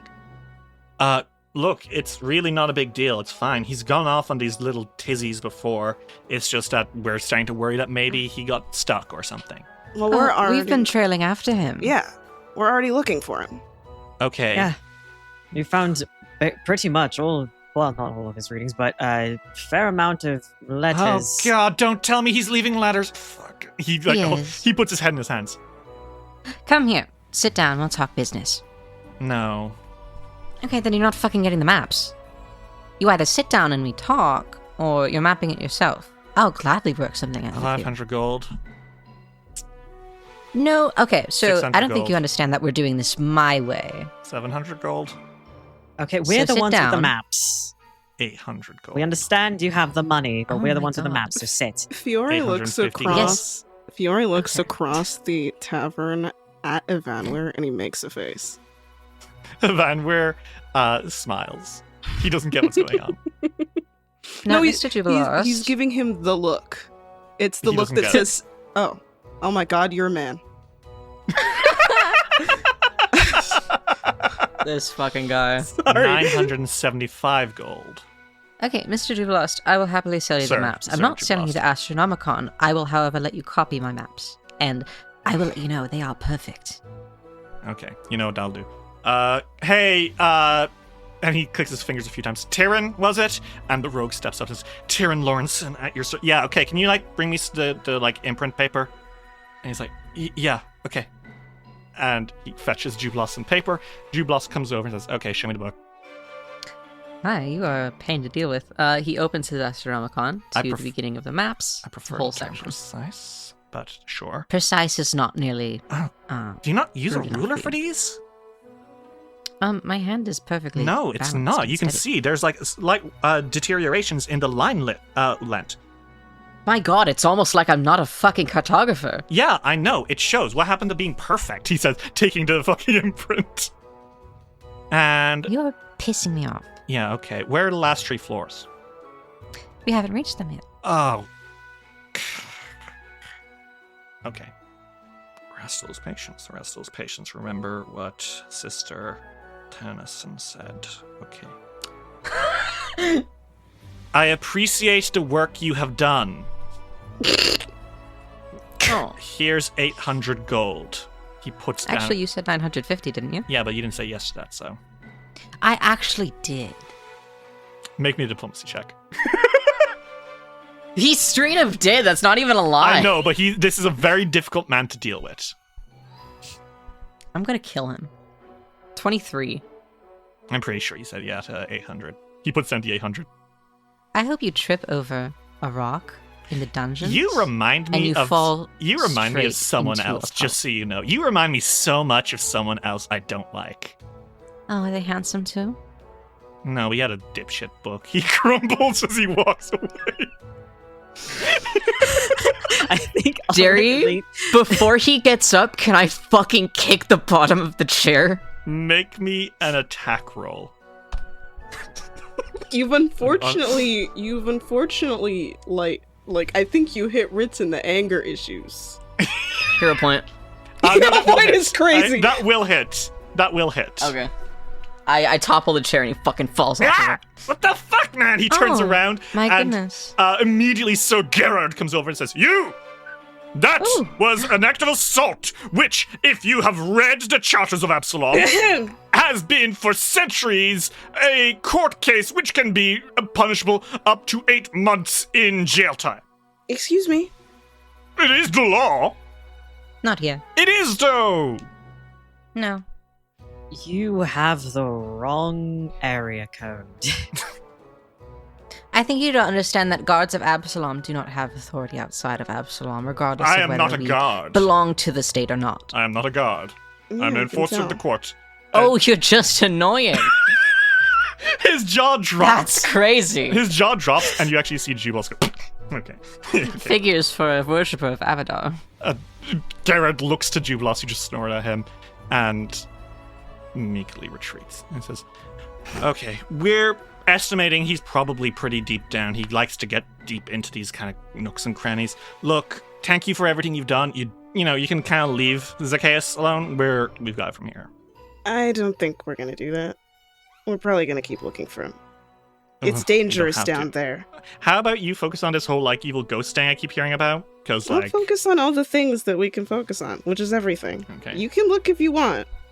Yeah, sure. Anyway, look, have a great day. You know, don't fall into any ditches. And you're welcome, by the way, for being graced to meet with hero of legend Jubilos Nair Trouble. Okay, bye. Okay, but the heroes were the Kingmakers. He's already halfway out the door. Wait. I forgot to mark something down on the map. Give me 1 second. I actually was going to do it today. Silk. He turns to you with big, suspicious eyes. You're going to need to make me a deception check before you try fucking anything. That's fine. Silk is going to mark X on that fucking room they found, like, the extremely deadly will-o-wisp thing. Oh my god, you son of a bitch. Oh my god, that's dangerous. They could I know. die. He has help. He'll be fine. Make me a deception check. 23. I'll re-roll it if it doesn't work. It doesn't work. He's like starting to pull his book away. Fuck, 25. That actually does just pass his will DC. Are you serious? That is exactly his will DC. He looks Oh at my god. Can you not just do these things the moment they happen? Gugh. Okay. All right. My bad. Let's go, everyone. Come on. And Sir Gerard Stormjustice says, "You have not seen the last of Sir Gerard Stormjustice." And Tyrion Lawrenson is like, "Till we meet again." And I think Lucy actually approaches you, and she's like, "Hey, I just wanted to apologize on behalf of my party. I understand that they're very enthusiastic about this, but that doesn't give them a free pass to be rude to you. Are you all doing okay?" Oh, that's sweet. Oh, yeah, we're okay. Doing just fine. Thank you for checking in. No, it's fine. Look, I ever see you around town, I'll be sure to ask you for some drinks or something if you're around in the evening. You're doing such a great job here, Otari. Good luck. I gotta go. Team's leaving. Oh. And Bye-bye, lovely. Good he luck. says, "Dungeon Delvers, unite!" I don't like that name. Unite. And they're gone. Such a loser. And they're gone. Okay. Alright. Alright, goes. Alright, so for context, I know a lot about the Kingmakers, okay? And the one that he was referring to, Silk, was King Ika. Is he hot? As far as I'm aware, he is. Unfortunately, the thank fact God. is, Luna, or the fact is, Ulrich, legendarily, yes, he's like considered one of the most attractive men in the Inner Sea. Yes. Oh, I don't. Silk goes, yes. I don't even really know where Kilsella is. River Kingdoms. Oh. It's really far from us. That makes sense. That's where Quite the like there's lots of kingdoms that like come and go all the time, right? Yes, and this one is still standing. Oh, that's good at least. Wow. Impressive living there. I'm pretty happy in Otari. Me too. Oh, believe me, so am I. It was just so surreal seeing someone that I've read about. No, that's kind of crazy. I mean, it's kind of like the less appealing version of when we met Otari. In this case, never meet your heroes. The thing is, Derry, I want to ask you a question. Yeah?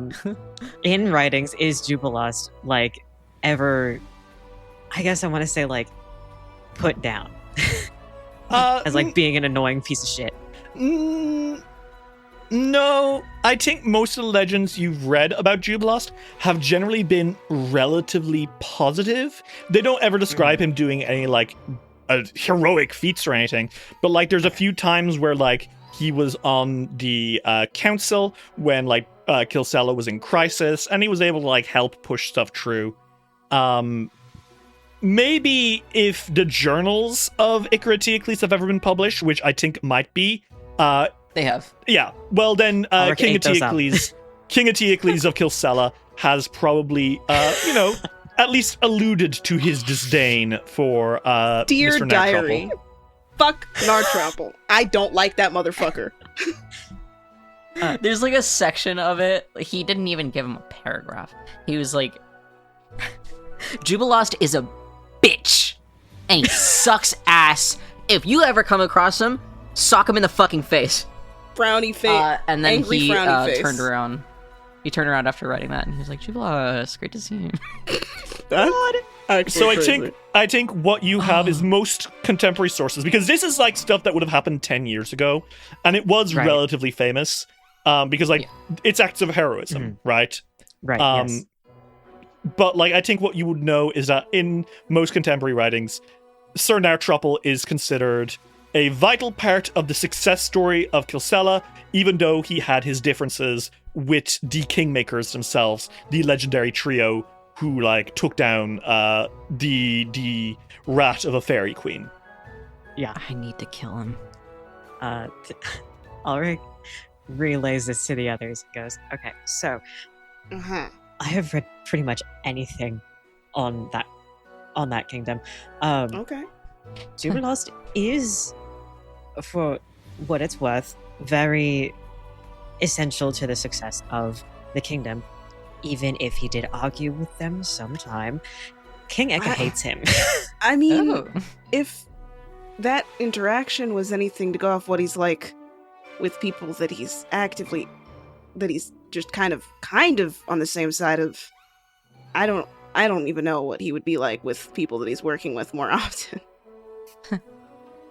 Well, according to King Eka's writings, pain in the ass does not even describe. Doesn't even go to the lengths. But yeah, just from that base interaction, I think there is truth to his words. He sounds like a reasonable man. Well, when you're a king, I would hope that you are.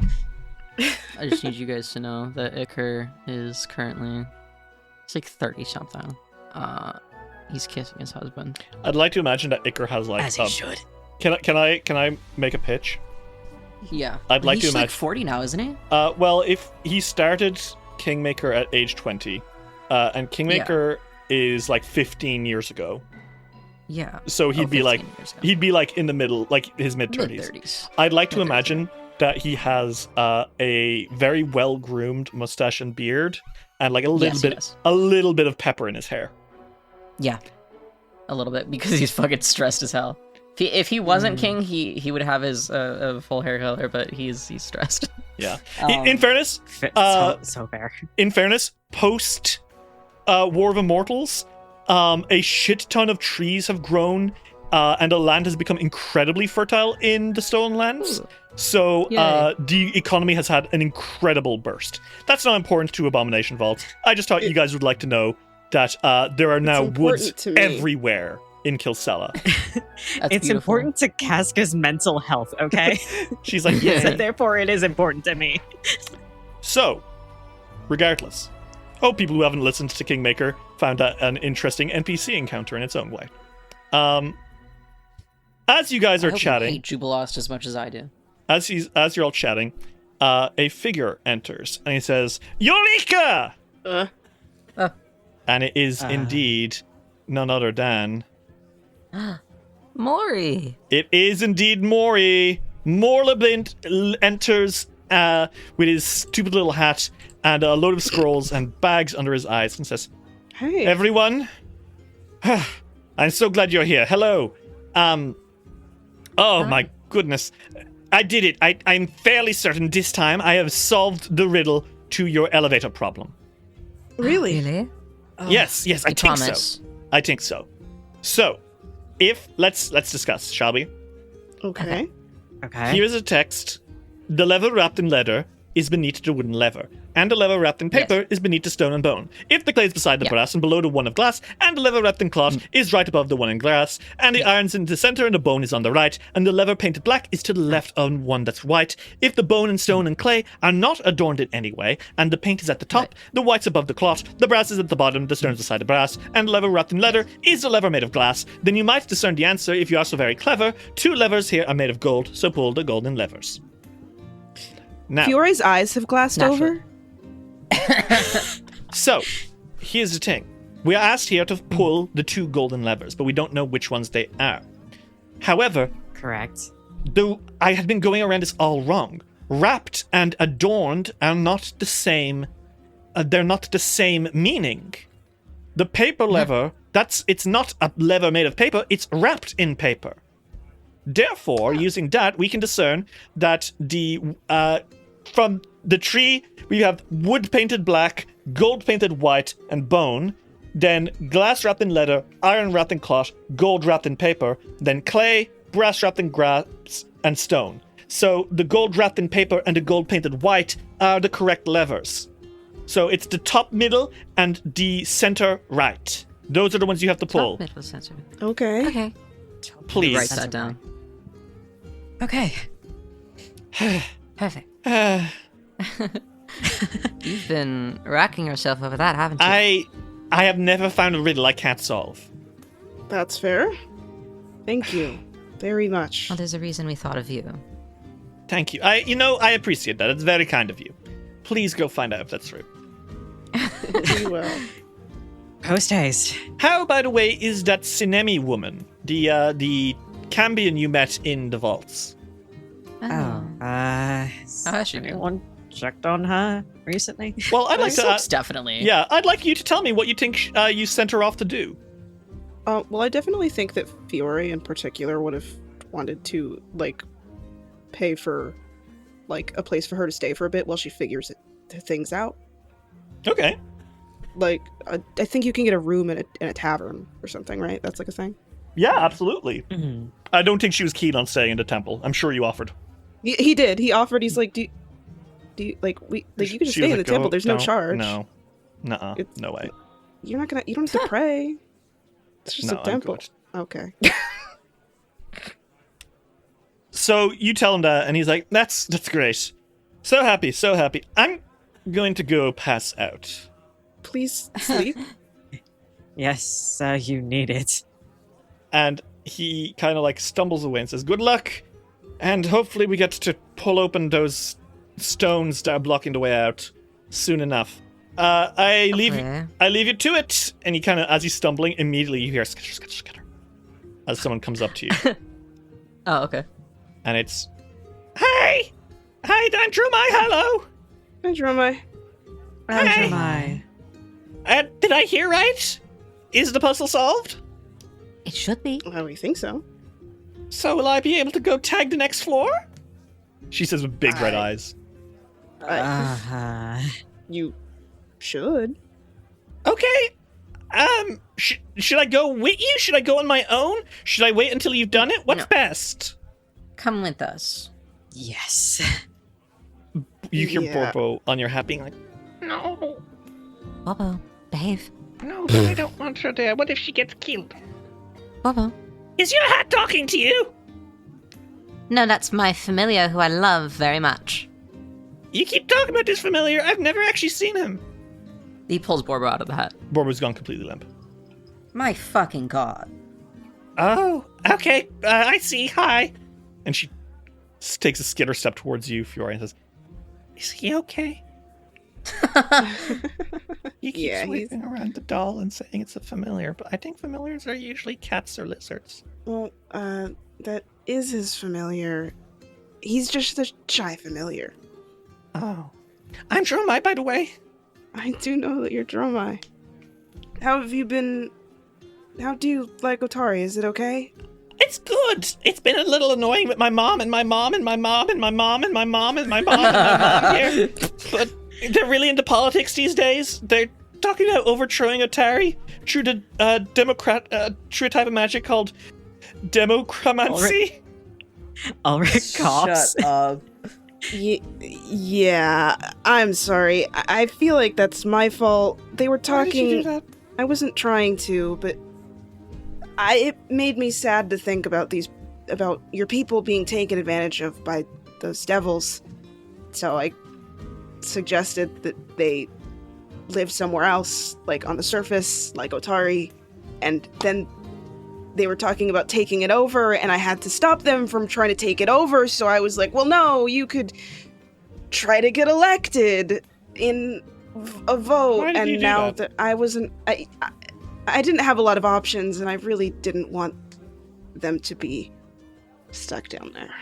There was a very evil devil in charge, and I did not like him. I'm really sorry.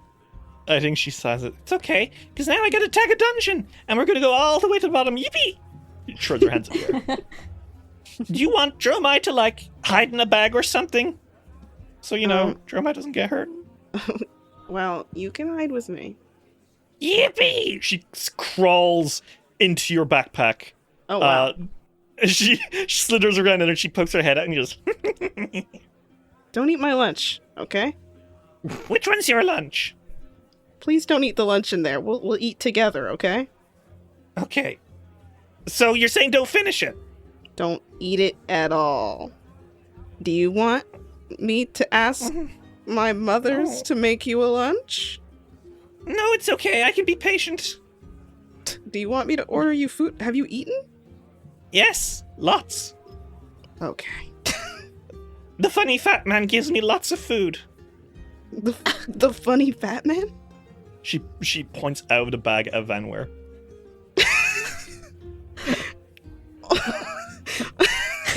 You've been talking to a Vanware? He thinks I'm cute and he scratches my head and he gives me all the leftovers. I'm not surprised about that at all. Well, at least he's taking care of you. She slithers deeper into the bag. Oh. Wait, before they go, Silk, he pokes a finger into Borbo's, his little body, and he's like, we are having a talk later. Borbo. He just goes, she's just going to slow us down. Shut up. Popo? So don't go too hard on him.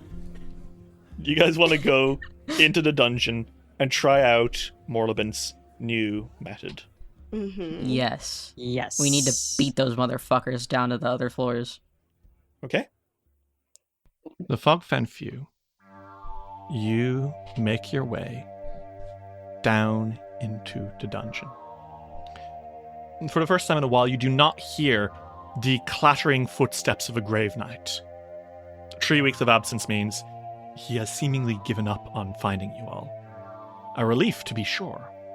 But now, you all have something very, very scary to do, and that's make your way into the next floor. You know nothing about what to expect. As you make your way into the servants' quarters, you take the teleportation ring down to the bottom floor. As you emerge, you find a few workers from Otari, guarded by a couple of Morlocks from the floor above. They seem to be having a lunch break between their mining of the rocks that are blocking off the tunnel deeper below. But you're not going to wait on that tunnel down to be finished. You go to the hellevator. Silk, remembering the advice given to you by Morlabin, you pull on the 2 levers he estimated to be made of gold. And he has given you answers in the past and it hasn't worked. But this time, there is a click and a hiss. The infernal energy covering the hellevator hisses away, the last trace of devil magic on this floor. The doors click open. There is a pulley system, which seems to be ready to lower you to the next floor below. There are 2 floors marked: the prison and the farm. What do you guys do? Oh, I don't like that. I think as soon as they get the door open, Silk kind of actually gets giddy, and he's like, "Ah, I knew you could do it." Oh my god, that is such a relief. For a moment there, I almost thought I'd actually have to think about it. You're silly. I don't like puzzles. I think puzzles are fun. This one was just confusing for me. They're fun, but they're so unnecessary. Well, it seems it did do its job for a while. The floor we're on is the prison, right? Yes, and if we head down, it is... The farm? Was it the farm or the other one? The farm, I think. Okay. The farm. I wonder what that means. Definitely be Nothing strange having something like that down. Well, I guess once. Well, I mean, the deeper we go down. Strange, but... Well, down to the farm then. Let's head in. Okay. Ugh, I've never been this deep underground before. I hope I'll never have to be this deep underground ever again after this event. That's fair. I've been in a lot of dungeons. I'd go through every single... I think I've gone through every one that's shown up around the area, but not all of them go underground. Sometimes the dungeon can just be... It can be above ground. Like the first floor that we were on, that also counted, but I've been underground. I spent a lot of my childhood in one that went underground, but this is just way deeper. Well, do you want to start using the pulley down? Yeah. Okay. In you go. As Fiore, you start winding on the pulley. You descend deeper, deeper, and deeper. The rope holding this elevator is almost precarious. You worry that with the wrong pull, you could even send the elevator into freefall. He is very cautious. I want you to make me let's say, an athletics check, please. Okay. To carefully wind yourself down. 27. Slowly, you are descending. And as you descend, you see the floor below. It is unlike anything you have seen thus far. The elevator starts to dangle down 100 feet of a drop, creaking and falling slowly, held up only by one rope. And you see the dungeon. It is like a giant cave. Below the elevator, you see a dock leading into a grim green underwater lake. Cages dangle from the ceiling near this dock, seemingly full of beings. Out on the water, there are flickering lights. Is it bioluminescent mushrooms? Glowing moss? Will-o-wisps? The smell is thick, cloying, like a deep mold. This place is unclean, rotting, long decayed and preserved. You hear distant splashes in the water, and a foul mist rolls over the sea. You see maybe 80 feet away there is a rickety stone wall, and then on the other hand, behind you, you see a series of natural caves which seem to have been entered by something.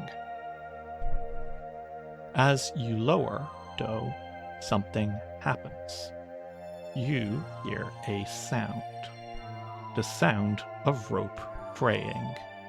Suddenly, you all lurch a little bit, and the elevator you are in, which is suspended by a single pulley system, evidently quite old and not used to carrying 4 creatures at once, jostles again.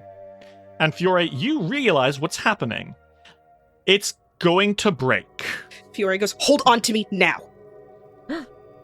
And with your 27, you manage to stop that from happening until you're only 30 feet from the floor.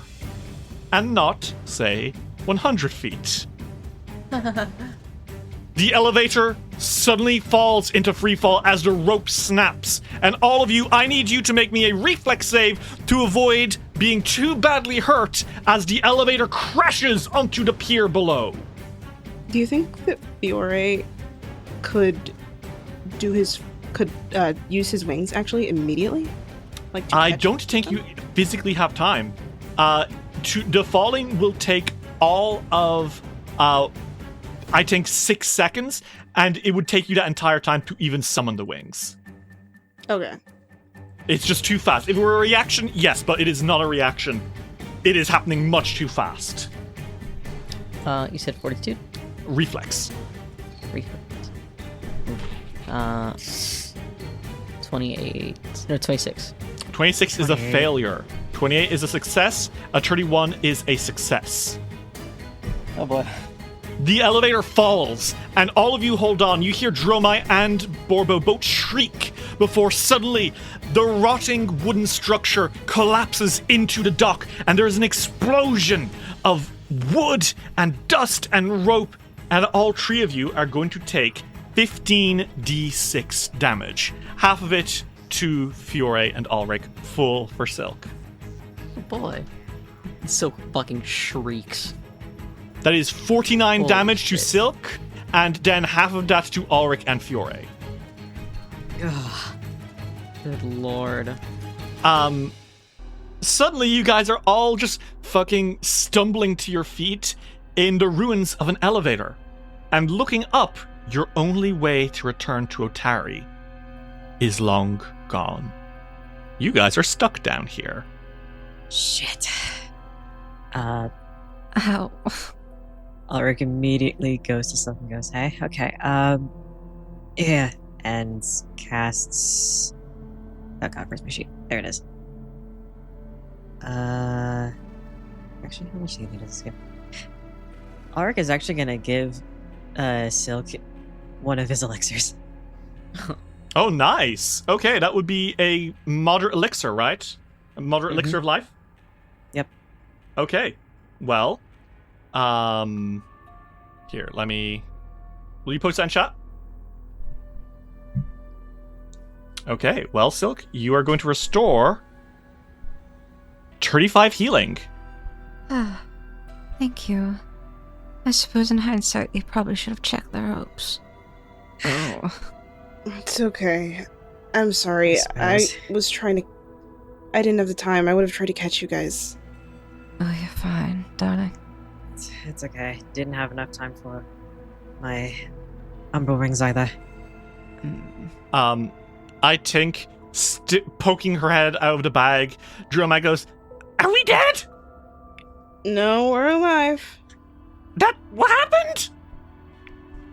The elevator collapsed. It is our way out. How are we gonna get back up? Well, actually, we're going to have to wait. If you give me about 10 minutes, I can actually get my translocate to the proper power, and that could get me what, a mile up? I have bad news, Silk. Technically. What? Is this a mile down? No, it's 100 feet down. But Okay. You recall something you learned from Volok Azenray as you're saying this. Oh no. Teleportation spells don't really work so well in the Abomination Vaults. It's why he wasn't able to just teleport down under past the Ghost Walk to see his beloved. You were able to teleport up through several floors at one point, but that's because you weren't teleporting through the stone that makes the floor. Here, you would need to teleport in through the bottom of the prison floor up. Normally, that wouldn't be a problem, but here, you know that won't work. You are stuck. Yeah, Silk, as he's like saying that, he like slows down. He's like, Oh, shit, we might be too far down for that to actually work. oh my god, we have no way out. No. Oh my god. Guys. Wait. There are... Oh, it's filthy down here. There are Yeah, it's people, fucking nasty. There are people mining down to this level. Yeah, there's people. That's gonna take like a week. They're right there. What? What? And indeed, What? as Dromai points out, Look, it's okay. We're safe. Shh. Oh my god. Dromai. unfortunately, you guys see some figures out on the dock who, just out of, just like in the edge of your light, Fiore, some figures have crawled out from the water and are pulling themselves onto the dock and looking at you. And I regret to inform you that they are fucking hideous. Okay. Probably because you don't think they have any flesh left under their... No, that's not right. They have flesh. It's just that flesh has been converted into something solid, compact. One might even say that they seem to have been mummified. Oh my god. God. I want you all to make Fireball. me a religion check. Okay. Religion. Okay. Oh fuck, that should be secret. Damn. That's sad, man. Ooh. That is sad. Okay. I think all of you immediately know that these creatures you see before you, they appear to be bog mummies. Man. I knew that. These mummies were formed by basically being compressed under muck and mud for ages. And these particular ones all seem to be gnomes. Oh. And I think when they see you, they point a little bit. And like one of them at the front goes, "The new Rose Guard are here." Oh, shit. Oh, shit. They know us. And I think they start to take shambling steps forward. Their body's not quite working right because of all the flesh they've lost turned into a muckish amalgamation of rock-solid material. As it shambles forward, this leader of the group says, "We have been preparing for you. We know why you have come. You have come to defeat our queen. But you find yourself now in the presence of the children of Belcora." What? And Oh, they're so gross. shuffling now faster, rushing down the dock towards you, these bog mummies, the children of Belcora, are moving towards you at frightening speeds. And Ulrich, as you are staring, your ear pricks. And you glance at the pile of meat and bone rotting in one of those cages that's held from like an outcrop of the cave here by the water's edge. And it moves to look at you. And inside is the most awful skeletal, furry, flesh monster thing you've ever seen. It's a absolute amalgamation of flesh and bone, and it is not the only thing. Every single one of these little cages is full of monsters, seemingly trapped by the children of Belcora, snapping and gnashing at you. And if you get too close, or if the children of Belcora unleash them, you may have a real problem on your hands. Stranded 100 feet below the prison, in a subterranean swamp, the farm that has long since rotted away. Ulrich, Silk, and Fiore, you three have found yourselves at the bottom of the world that Belcora has built, and now you will suffer the consequences.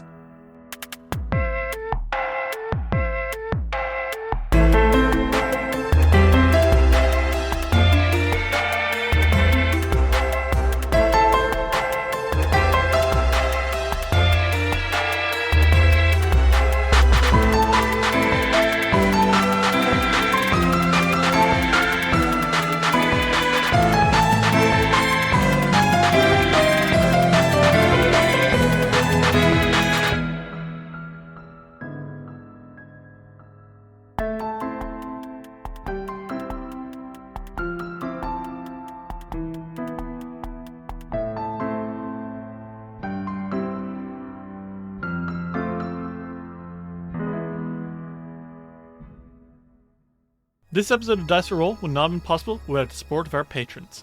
Windy 2002, Als, Millie, Brobear, Selravau, The Protease Inhibitor, Acid Dialogue, River Source Artist, Horror Superfan, Horror Fan, Lightning Scar, Dr. Caesar MD, A Potato, Derpy Gamer, Quinn and Boss, Prince Salavi, Emily is Gay, Meowbile, Abyssal Chimera, Night the Werewolf Teacher, Actually a Bot, A Sleepy Bear, Kyle Damon, Soul Grease Lobo, Phoebe Jeebies, Lux Rexus, Tony Saunders, Mita, Arave, Mott, Ferric Falcon, Luis Loza, Aries, Alexander Crizzle, Skyly, Blurstellian, Generally Tricked, Transgirl Trish, Bal Punyon, Matthew Wilson Kresnovich, Tillen Shark, Jonathan Love, G. Barbera, Luke, Gideon, Seth, Rain, Gizmo, Cass, Fatal McElduff, Ava, Remty Bright, Lonesome Chunk, Steph, Sean C., Natasha Lumley, Reflux, Ellie, Jenna Mitchell, Kane Kendrick, Sky Evangeline, Triceratops, Anna Maria, Jordan, Emily Laderna, John the Book Hoarder, SS6's Seeker, and Dame Valor the Third. You know where to go for the good stuff. Patreon.com/DiceRoll. Come on, give us some money. Please. I'll be your friend. Hey there, I'm Hugh from Moderation, and if you like today's show, why not check out Roll for Riz, a podcast as ridiculous and cheesy as its title implies. You might have heard of Isekai. You might have heard of Reverse Isekai. But have you heard of D&D Reverse Isekai, where an adventuring party finds themselves in modern-day Japan with their powers completely and utterly intact? It sounds ridiculous, right? But it sounds like you want to listen to it, right? Find Roll for Riz wherever you can get your podcasts.